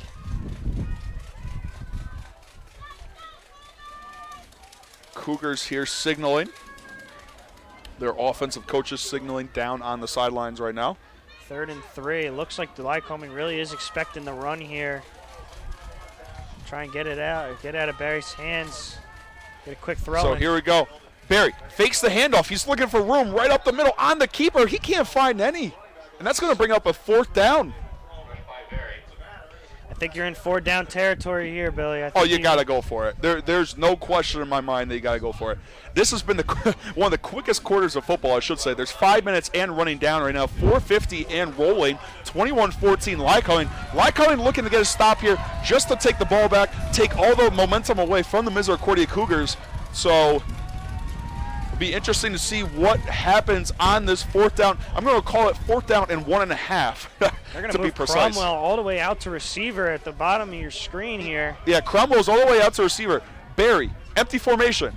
It looks like Williams was in motion to the left. He tries to get the 1st down on the left side. He's going to be close. He's right at the 1st down marker. Refs have not made a ruling yet. Interesting play call there. Try to get the counter, really. You're going to fake the jet. Barry's going to run to the left. He almost breaks it outside. And we'll see where they spot this. It looks like it's a first down from here. Yes, the offense is still on the field, and we now do officially have a confirmed 1st down there for the Misericordia Cougars. Interesting call there. You know, we know that Barry's not really the best runner, but hey, you know, here's one of the things that he's not afraid of doing. He almost reminds me a little bit. I know you call him Josh Allen. He reminds me almost of Ben Roethlisberger, you know? Yeah, Big Ben. Big Ben's definitely Big Ben is still a guy that is not afraid to lower his shoulder, and that's what we saw from Barry there. Great job. He doesn't avoid contact. I mean, he initiates it, if anything. Nope. So 1st down and 10, one of the biggest 1st downs of the game. Blitz on the way. Vleck was wide open. My goodness, that could have been a touchdown. And they're going to call that on John Yanko. And it's all about the composure. And Coach Ross is absolutely livid down the sideline right now. Looks like they're going to call it on Yanko. It looks like 2 Lyco defenders took him down, and it looked like Yanko pushed one of the defenders over Barry's body. I mean, it's just a matter of trying to, you know, get a guy off your quarterback. Yeah, I don't think that was intentional. They're going to call unsportsmanlike on John Yanko, and this is interesting because they called a personal foul on Costello on Lycoming 2 times, but they ruled this one unsportsmanlike, and I think it's sort of the same thing.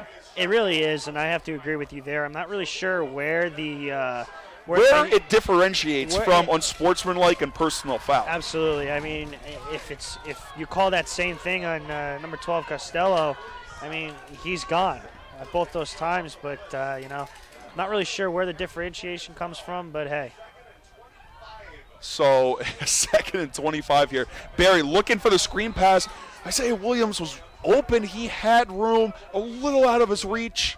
I know it's still a little windy today, but you know that's a throw you got to make. It's absolutely a throw you got to make, and Barry's looked a little bit inaccurate today. You know, he's been really up and down. There's been some great plays that he's made, but you know, you just got to put it on him. You know, you got it. There's a huge window. I mean, yeah, you got guys like Isaiah Williams, you got guys like Sam Gilson and Josh Dieter, and guys that are really just sure-handed guys. But I mean, you don't need to make a difficult throw. I mean, an easy throw difficult like you did there. Just put it on him. 3rd and 25. He's just going to hand it off to Vleck just to try and get some room. And this is definitely a punting situation. Yeah, now you got to punt. Let's see if Chris Lynn could try and pin him deep. I'm sure that's what Ross is saying to his punting team down on the sideline right now. That's one of the things Chris Lynn's done very well this year is pinning the opponents down inside the 10-yard line. He's been doing it all year. You know, just a string of punters that have just been very good for the Cougars. You know, starting with Pat Newens, going to Adam Strogas, and now Chris Lynn following a long line of great Misericordia punters. And they are sending the rush there. Great job by Clayton Vleck picking that up. Ball bounces at the 8-yard line. It's still in play right now, and they're going to down it, yes, at the 5-yard line. Outstanding job, Christopher Lynn. Like I said, a long line of Misericordia punters that have just been phenomenal for him. Chris Lynn's one of those guys that just has been very impressive. You know, he doesn't punt as far as guys like Pat Newens and Adam Strogas, but man, he's got great ball control on that, and that's something it's so hard to do, but he's gotten a lot of favorable bounces this season. Definitely right about that, Justin. So backed up really deep is Lycoming to start this drive. You never want to be pinned inside your own 5. Very tough to score.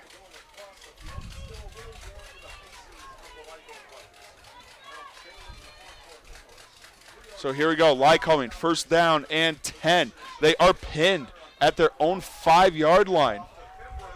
Fimbris trying to find some room there. He gets the carry. He cannot find any. He tried to bounce it back to the right. He found a little bit, I should say. I'll correct myself there. Retract that statement. But he does find about a yard or two, I would say.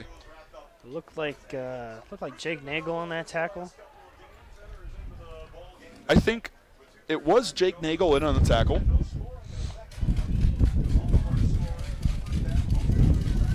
Bringing it out in the shotgun here. Might take a shot play.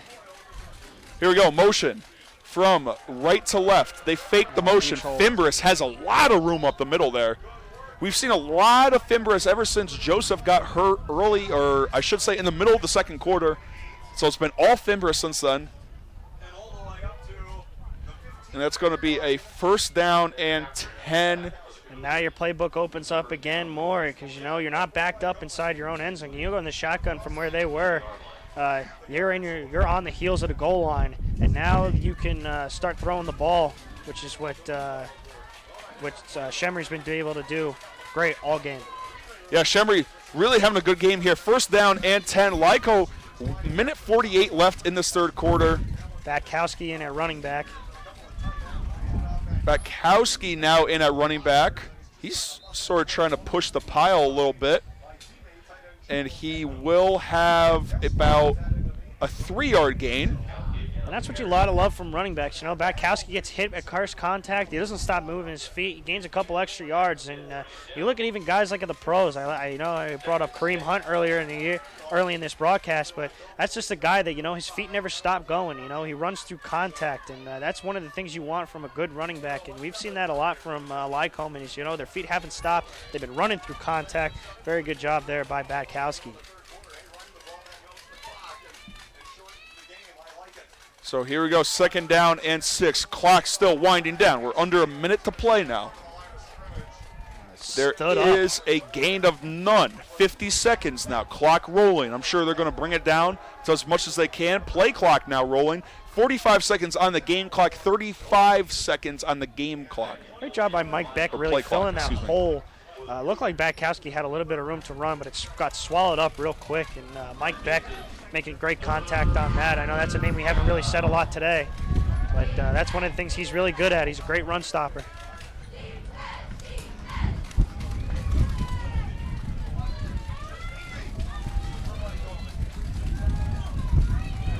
So we now have a third down and 5 here.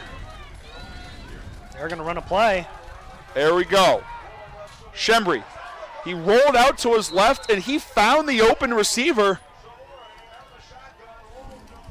That is the receiver number 6. That is Justin. It is. It's Zollicoffer. Zollicoffer. I had a feeling it was Zollicoffer.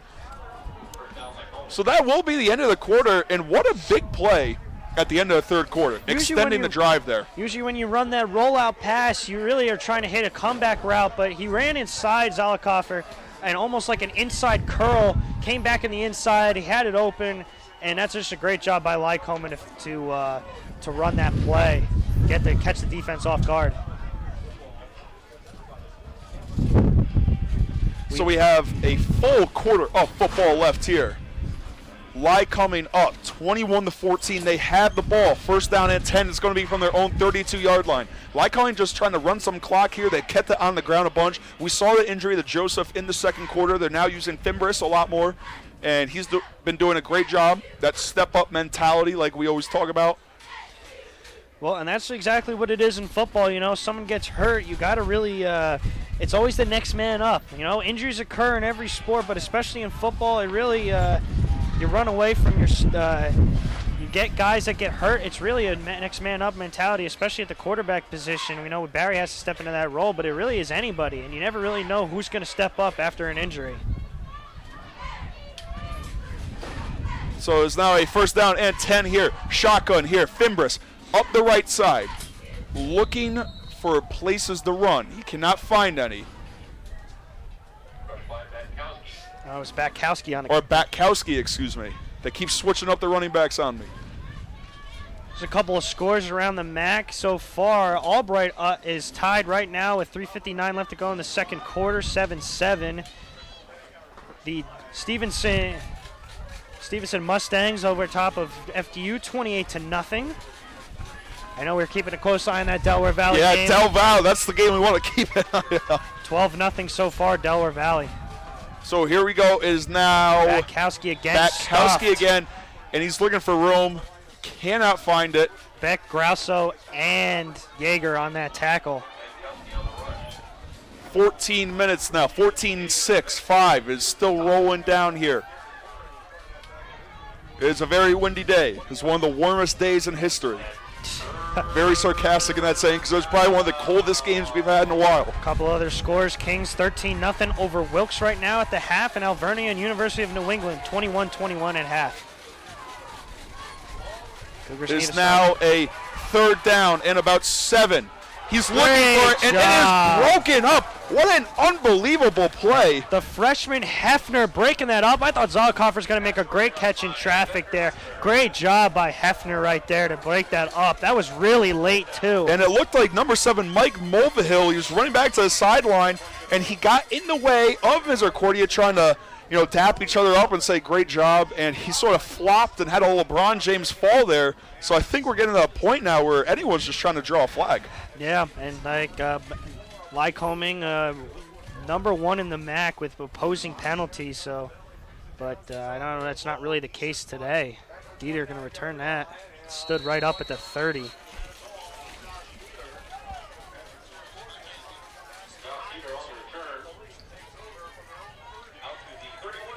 So like we said, Delaware Valley up 12-0 so far. Still anybody's game, though. It's still anyone's game. It's 12-0. I mean, there's plenty of time. It's tough for us to root for other teams in the MAC, but we gotta stay unbiased as we can here. So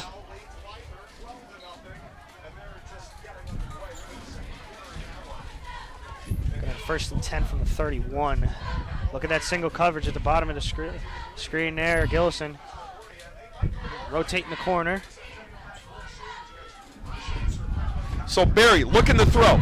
He had a clean pocket. It looks like he had a receiver trying to dive for the ball there. It looks like that was number 4, Clayton Kelly. Clayton would have that was a tough catch to make, Oh yeah, no, like I said, I mean he was trying to dive for it. The wind has really picked up to an all-time high right here. I mean the tent is going bananas up here. Everything's blowing over now. Really is. We got. I mean, the flag right now is blowing back and forth. Second down and 10. Aaron Berry in shotgun. He gives the ball to Vleck. He's trying to be a lead blocker. Vleck makes one-man juke. He's still on his feet. He makes another. And then he gets a first down on the play. We talk about vision as a running back. Great job by Vleck to make not just one-man miss, but 2. He saw the hole. He saw that he wasn't going to get to the outside. He cuts that up the middle. Great job by Clayton Vleck. Great job there by Clayton Vleck, just like you said there, Just. So now it brings up a first down and 10 for the Cougars. Cougars down 1 score still. It's been back and forth, a lot of nothing so far. Nothing happened in the third quarter in terms of scores. Cougars are trying to get on the board just to tie this game. They want to be MAC championships really bad. I know they do. Barry looking to throw. Shotgun. Very dangerous throw. Almost intercepted. Almost caught by Vleck. A lot of things happening on that play. Got to be careful, It's just you're in a position right now that, you get a little things going. You get a great run by Vleck. You just got to be careful with the football, and that was one of the things that, I know you understand. You come in here, you're shadowing a great quarterback from all season like Brady Williams. Aaron Barrett needs to be careful with this quarterback, especially in the fourth quarter.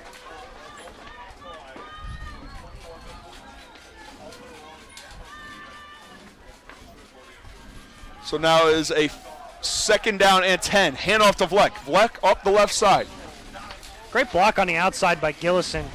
And that's one of the things you really need to know as a receiver is you got to contribute in both ways. You got to contribute in the run game just as well as the pass game. And Gillison with a great block on the outside there to really send it out. And my My goodness, like I said, I said about 2 minutes before the wind is reaching all-time high. Now it has reached an all-time high. Seems like the wind is just always, everything's an all-time high today, right, Billy? Besides the temperature of outside, yes. So now Aaron Berry hands it off to Vleck. Vleck looking for room up the left side, like the play before. He spins, he bounces off one, and he is down. That's a first down. They're in Lycoming territory at the 45-yard line. Man, he is such a tough runner there, running through contact. A great spin to get that first down and bring them inside Lycoming Warriors territory. So it's now a first down and 10 here for the Misericordia Cougars. Cougars really need to tie this game up. 12 minutes now and rolling down. Looks like the Cougars are audible and they look into the sidelines. Vleck is out of the game. He had that run where he looked for room up the left side, found about 6, and then he found about 5 after that. He had 2 runs in succession with one another. It feels like we're in a tornado right now. This how this tent is throwing. Over the middle. And very dangerous throw, and it is intercepted for Lycoming. Lycoming there. They get the turnover they need. That is number 22, Joe Pinska. Pinska, great job on the play there. He jumped the route. Barry didn't even see him, I believe. And that, that just really shifts all the momentum back to Lycoming. An unbelievable play by Pinska. There's only 11 minutes left in this game. He has won the biggest play of the game, I would say, so far. Cougars had all the momentum, and he just takes it back, Just. Well, it's just a simple four verticals play. And, I thought that you maybe could have thrown the seam route there to Kelly, who was in the slot, but, he takes a shot, tries to get it to a playmaker, unfortunately gets intercepted, but that's the game of football sometimes. Here we go. Motion to the left. They don't hand it off to the motion. It looked like Fimbris is trying to run up the right side, or tried to run up the right side, and he found about 2 yards. A little bit of exchange, and I don't know what looked like Nick Yeager had the ball after the play. I don't know if you saw it. It just looked like an exchange of words there by Mulvihill and Diaz. Diaz, a very quiet kid off the field. Yeah, Diaz will not talk unless he's provoked. So, so it looked like he may have been provoked a little bit there. 2nd down and 6. Lycoming really using all of this clock here. 9 seconds left on the play clock. They hand it off to Fimbris up the middle. He has nowhere to go. Brought the blitz on the outside. The scrape down there by Garrett Murray. Just gets a shoestring tackle there. Great job by That's all him. you need sometimes.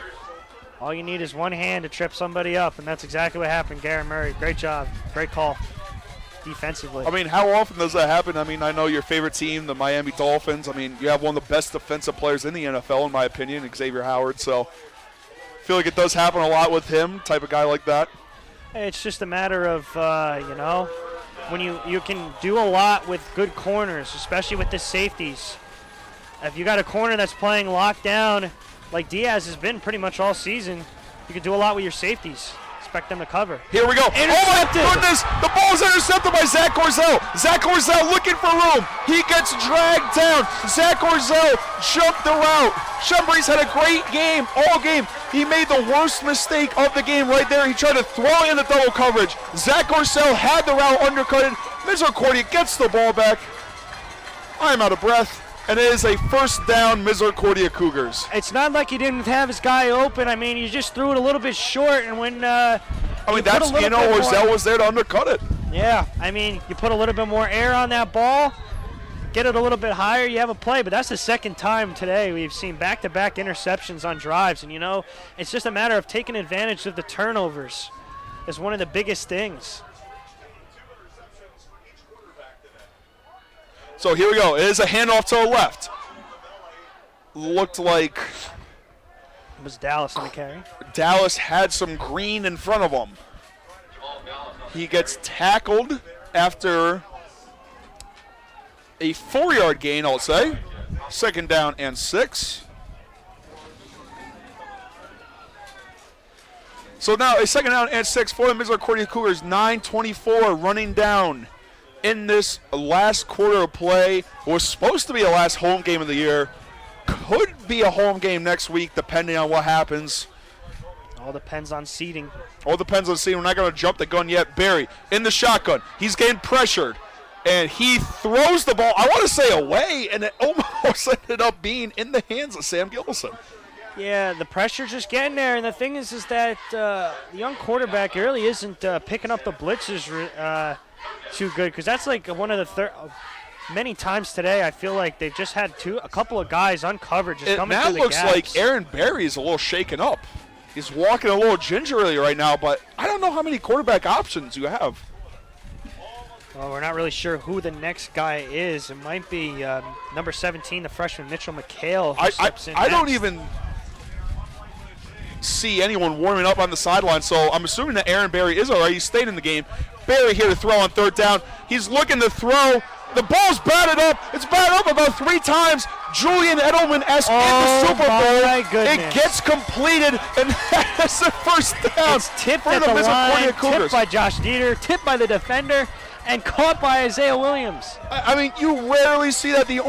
That's the immediate thought was Julian Edelman in that Super Bowl against the Falcons in 2017. It's all about concentration, and one of the best guys that just has concentration is number 2, Isaiah Williams. Just great field awareness, great to see where the ball is, and that turns into a first down.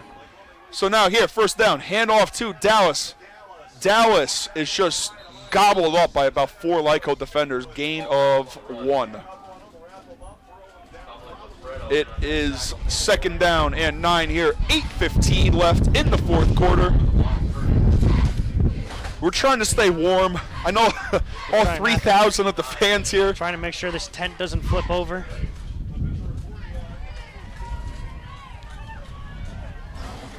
Second and 9. Trying to see where the play calling Second will go and this 9 way. here. Play clock running down. Now at 13, 12. Game clock still going as well. Aaron Berry in shotgun. He has Dallas to the left. Looking for Dallas on the swing route. And it is batted down at the line by number 40. Sam Romanowski. Sam Romanowski.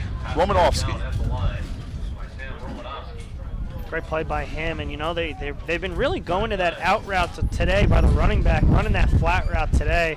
I mean, it is a high percentage throw. It's you get your guys out in open space, especially a guy like Dallas. I know that's a play I like to run in Madden a lot. Yeah, definitely. You're definitely right about that. Get my guy out in an open space, but you know, you just got to be careful because when you get a guy like Romanowski coming off the edge, you got to wait for it to not get tipped. So it's now Put the ball away. Berry, who rolled out to the left on that play there. He finds Sam Gillison. They are in field goal range for Matt DiNocenti, and one of the things that maybe you might not know, but I do, is that if they bring the field goal unit out for Matt DiNocenti, he is currently tied for career field goals made with Ryan Davis, former kicker, and he makes one. He becomes the all-time leading kicker. I don't think you can't go for a field goal here. I mean, that's my opinion. I mean, it's all about, you know, if you trust your defense enough to make a play, or, you know, you don't trust the wind enough. I mean, I don't trust the wind, so maybe it is a good idea to just go for it. This wind is a whipping. This wind, that's a perfect way to put it, Josh. This wind is a whipping. Barry looking to roll out to his right. He had a receiver open. He overthrows him. It's intercepted by Lycoming, and it's returned to about the 45-yard line or so. Ball was high. He just had a defender that was over the top, in right position for it, and just another mistake by Barry. Just a rough game here for Aaron Berry.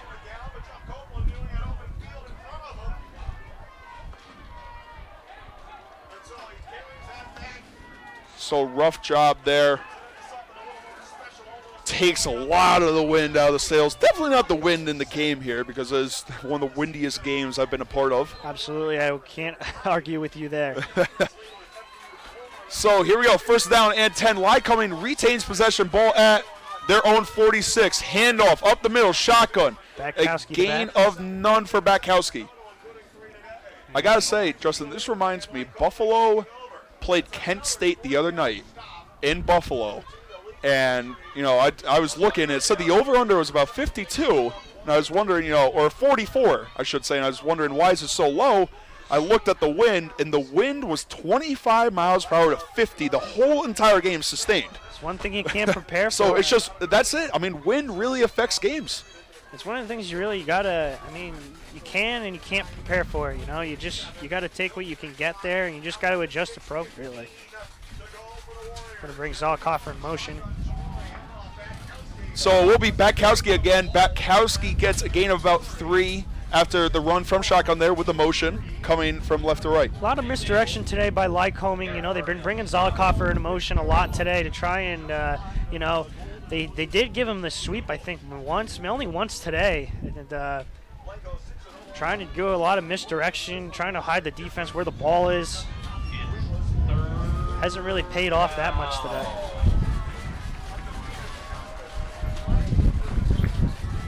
Crowd is getting into it. The crowd is getting into it. 3rd down and 6. Misericordia still does have a chance to get the ball back, allowing a score. He's looking to throw. It is intercepted. It is intercepted by number 20. 3 interceptions today, all Or on 28, excuse me. Damian Diaz, and he just he tied Garrett Murray now for the single season interception record, and it's just, I mean, this is the 3rd time. There have been 3 interceptions by both quarterbacks today, and all of them, I mean, have been on back-to-back drives. A lot of turnovers. I knew the wind would take into account for this game, but I'm not blaming that interception on the wind. I'm just saying, very difficult to throw the ball in these conditions. You had a safety over the top, Damian Diaz under the bottom, and just a great job for him to go up and grab that. So Barry now looking to roll out to his right. He has Dieter open. Dieter making the looker guy miss. Josh Dieter. Guy takes him out of bounds. It will be about a gain of 7 or so. Everything is shaking up here in the booth. Yeah, I feel like everything's about to come down on us right now. Looks like Armageddon up here. Maybe not that extreme, but we do have a 2nd down and 2 here. Cougars. Dallas in the backfield. 2 receivers left. 1 receiver right. Handoff to Dallas. Dallas has room. He gets the 1st down. It's crazy because the sun is shining bright on the field. Yeah, the sun literally cannot be brighter right now. I mean, there's barely any clouds. Decent. I mean, there's some, but, you know, the sun is definitely out. So we're under 5 minutes now. We are under 5 minutes, so now I believe if you go out of bounds, it does stop the clock with the ball. Yes. So Barry looking to roll out to his left. A lot of these rollout plays today. Kelly has the ball. He makes a man miss, and he just dives down. Smart play by Clayton Kelly because he saw a defender coming. He gets the 1st down anyways, doesn't absorb a hit. Great job. I think he just lost his footing there because Clayton Kelly is a guy that, you know, he doesn't really, he's another guy that he's not afraid of taking hits.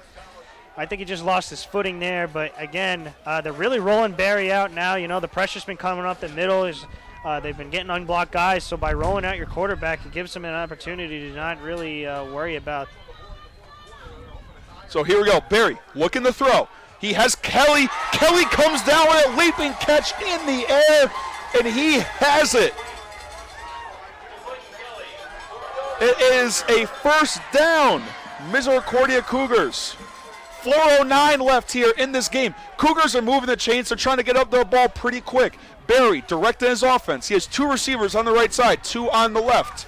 It is Dieter, Kelly, and then Williams and slot to the right, and Sam Gillison all the way on the left.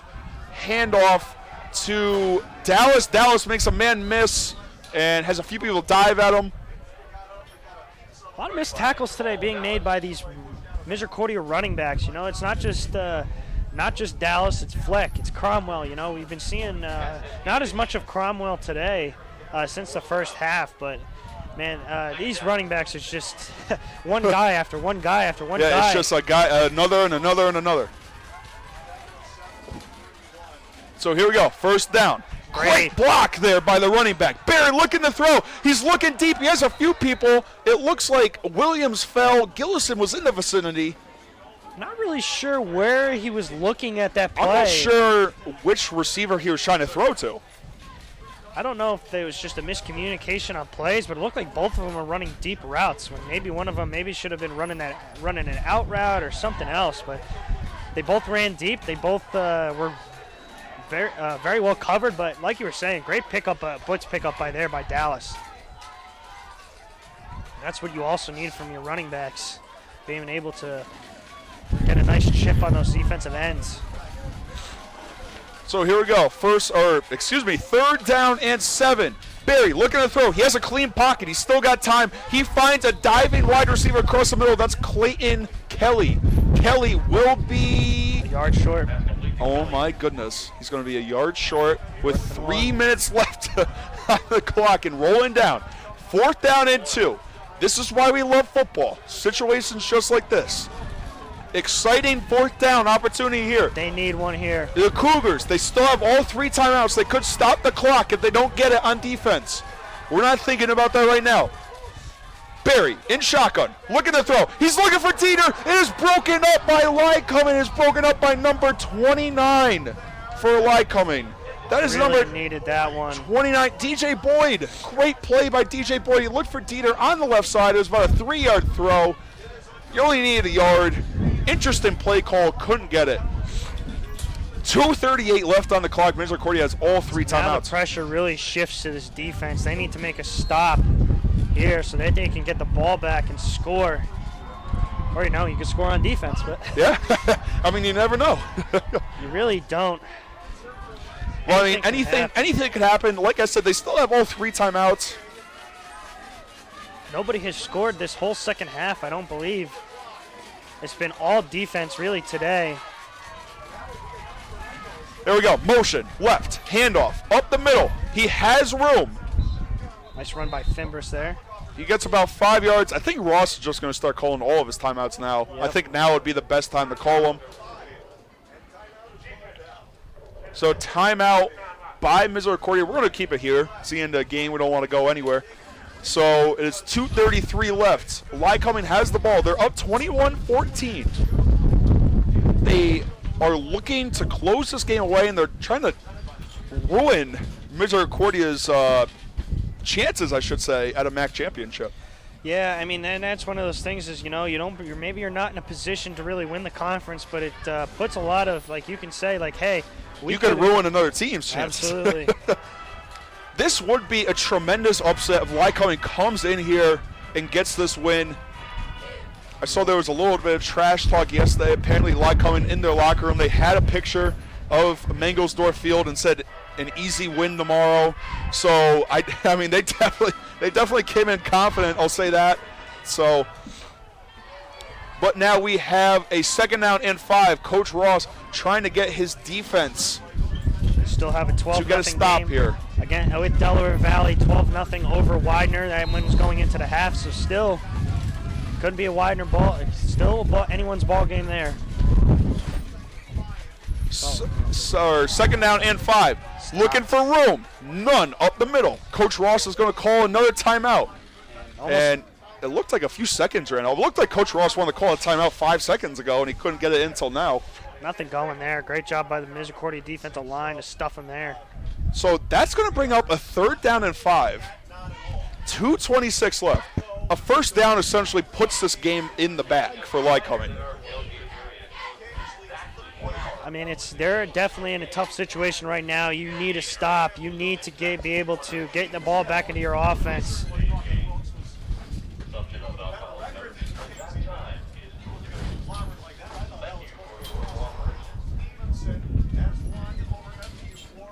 My goodness, it is cold up here. I could definitely tell you that. hands I think are that's something we frozen. could agree on. I'm glad I got pockets in this winter jacket I'm wearing right now. It is 3rd down and 5. This is for Misericordia's chances of a MAC championship. If they do not get this, if they do not stop the offense right here, that is essentially the game. Barring or, regardless of something unbelievable or something happening. 3rd down and 5 here. They're looking. Shemry looking to run. He is stopped in his tracks after a 2-yard gain. That's going to be 4th down. Misericordia is going to call their last and final timeout. 2:21 left on the clock. Lycoming put in a situation where it's a 4th and 4.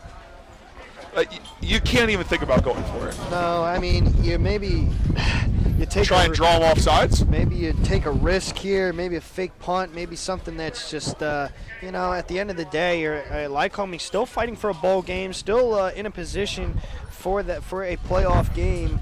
Justin, I got to say, you have all 3 timeouts of your Lycoming. I would send the offense out there, try drawing offsides, because if there is an offsides, that's a first down, and they have no timeouts left, and that would be the game.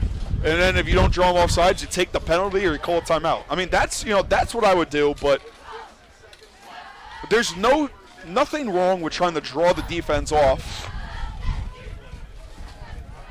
Because there's no need for you to call your timeouts if you're Lycoming, because you want the clock to keep rolling. So Lycoming is bringing the punter out, so they are bringing the punter out, so they're trying to foil my plot there. your plot is null and void. So 4th down and 4 or so. Again, I'd like to thank you all for tuning in today. A very exciting game. Dieter calling for the fair catch, back pen a little bit. He will catch it around the 26-yard line. So you have 75 to 74 yards to go for a touchdown. I mean, this is it. This is the ball game right here. It goes down to this drive. You have no timeouts. You're really playing a 2-minute drill here. You got to get the balls to the outside. Get them in.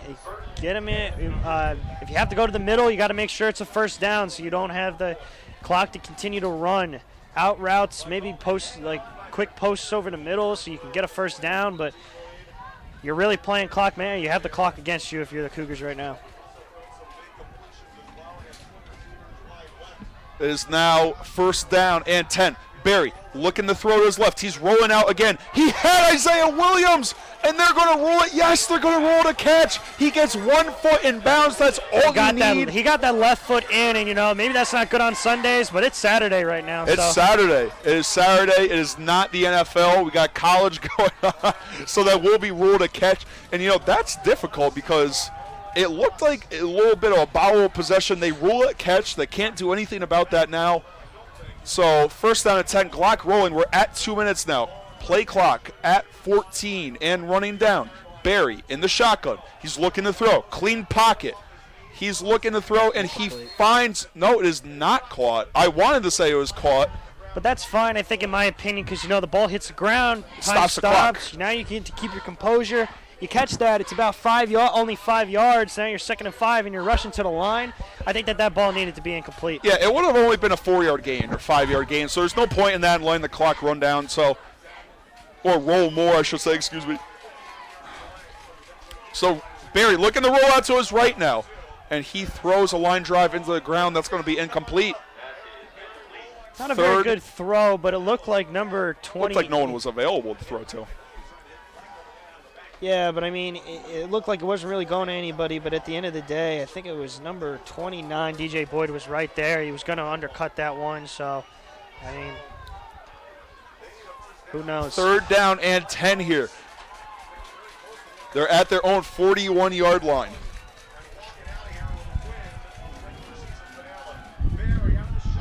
He has Williams across the middle. He has Isaiah Williams. That's going to be a 14-yard gain. Williams, great catch. Like I said, if you're going to throw that ball over the middle, you got to make sure that's a first down. Stop the clock. Save as much time as you can. Minute 39. The clock is still rolling right now, but it should be stopped for the chains to move. I'm a little confused by that. Nonetheless, Barry looking to throw. He's looking to throw deep, and it is batted away. Oh, my goodness, that could have been intercepted. Yeah, I'm not really sure. I guess if you're Lycoming, you're making sure that, you can get that. It was Bowen on the deflection there, but I thought that could have been intercepted. I thought it could have been picked, too. Justin and I had the same thought there. I saw the ball in the air, and I said, oh, my goodness, that's going to be intercepted. Would have been the end of the game right there. But, yeah, a few knee downs, that would have been it.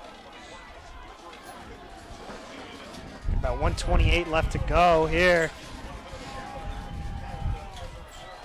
Cut down the distance a little bit. He finds Williams. Barry finds Williams again across the middle. Again, that same post route that you've been running in the slot all game, gets just enough for a first down. 1:18 now and rolling. Barry just going to spike the ball. 1:17. You got 3 downs to get a first down.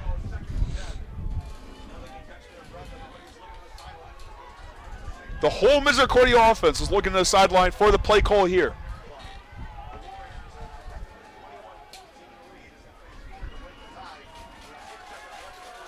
So here we go. Barry in shotgun, looking to throw. He's looking across the middle again, and that is a great job. It was incomplete, but great job by Clayton Kelly. He batted that ball down himself a little bit just to make sure it wasn't picked off. Like a little bit of a hold there. A lot of contact by Boyd right there as Clayton Kelly was running over the middle, but, you know, it's tough to really see from this distance. Good call by the refs.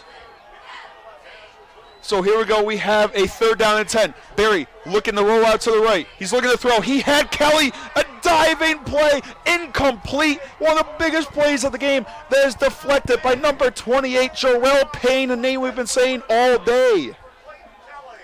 Intended for Clayton Kelly. I don't think that was a throw you needed to make there. You know, you had Gillison in the slot. Make this not 4th and 10, but you make it like 4th and 4. You don't have that so much of that distance. Now you got to kind of throw it out to the field. So here we go. We have a 4th down and 10, and now Lycoming elects to take one of their 3 remaining timeouts. So they're going to take a timeout, and that is the smart play here. You want to talk it over. I know you give Misericordia a chance to talk it over, but you at the same time, you want to make adjustments yourself. I think it wasn't so much that they needed to make adjustments defensively. More it was Kyle Pierce was running off the sideline before Misericordia can run a play and maybe turn this 4th and 10 into a 4th and 5 with too many men on the field. But, I mean, I don't know. That last play, I mean, just the decision-making today, you know, I thought that you could have thrown that little curl route there, a little hitch route by Sam Gillison. He gets out of bounds. You turn what could have been a 4th and 10 into a 4th and 5. Instead, he takes the shot play, goes to Kelly, and it gets knocked down. So, tremendous game here. Unbelievable. 4th down and 10. We just want to thank you all for tuning in. A great job by everyone. Great job by the dance team here, by Steph Schultz. Great job by the cheerleaders. Great job by the crowd. I mean, just a very energetic day. Very energetic. Absolutely. I mean, this has been one hell of a football game we've been watching here. But here we go. Here we go. Barry looking to throw. He's going deep. He's going for the end zone. It is just out of the hands of Clayton Kelly. It was about an inch away from a diving touchdown. That is going to be the game. Wait, there is a flag. There is a flag in the end zone. I think this is a dead ball foul. We're still trying to decide. It came in late. It may not matter.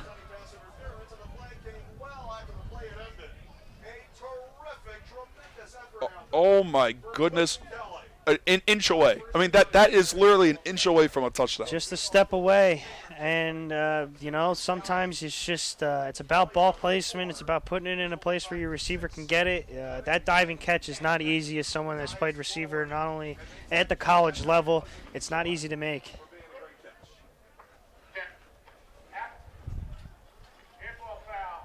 Unsportsmanlike conduct.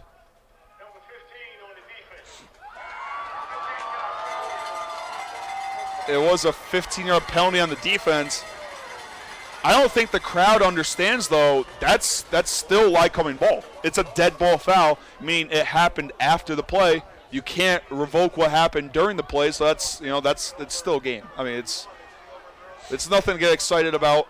So that will put an end to this game. Lycoming's just going to take a few kneel downs right now. Minute left on the clock exactly. Lycoming with the ball. They line up in their victory formation. They take one knee. Lycoming will improve to 500 on both And teams. Lycoming now eligible for a bowl game. So they now have 5 wins on the year. They ended up 5-5. And they will improve to 4-4 in the MAC and 5-5. So 500 year for Lycoming. For the Misericordia Cougars, they will drop their first conference game of the year. They're going to drop to 8-2. 8-2, still a fantastic year. Folks, this is the best year of Misericordia football. It's not even close. I mean, they had 1 win in every single season. They had 8 this year. To go from 1 win to 8 wins, I don't think people realize how much of a challenge and the process that is. From weightlifting in the offseason to spring ball to summer workouts to training camp to the regular season, it takes a toll on the players tremendously. Great job the Misericordia going 8-2. Great job the Lycoming coming in our house and upsetting us. And one thing that you may not know, the Cougars were perfect on the road this year. Both games at home were really were losses. They had Merch Marine here at the week 1 and had Lycoming here today. But an absolutely great regular season for the Cougars. For those of you that want to keep track of who the Cougars are going to be playing in the bowl game, make sure you keep a tab on it and type in Misericordia Athletics in your browser. We'll bring you to the athletics website. Keep track to make sure we might be here. We might be here next week, so that will bring up a final score: 21 Lycoming Warriors, 14 Misericordia Cougars. Rough game here today, back and forth game. Great job by Lycoming. They improved to 5-5, so they had a season that really ended on a positive note. Cougars had the best season in program history, and they shattered almost every single record they've ever had. So Cinderella's story comes to a halt today, or it may be a halt. I mean, we may have a game next week, so we're not sure yet. We're not sure. Absolutely. Anything could happen really with this conference, but I think Stevenson's going to get a win there. So even if Stevenson gets a win against, I believe they are playing FDU. I think.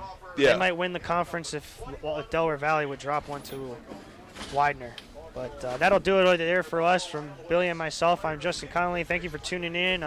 You're watching MCN 87 television station at Misericordia University on YouTube. Guys, thank you so much for tuning in. It's been a great season. We got basketball to look forward to next, so make sure you tune in for us for that. Absolutely. Take care. Have a good day.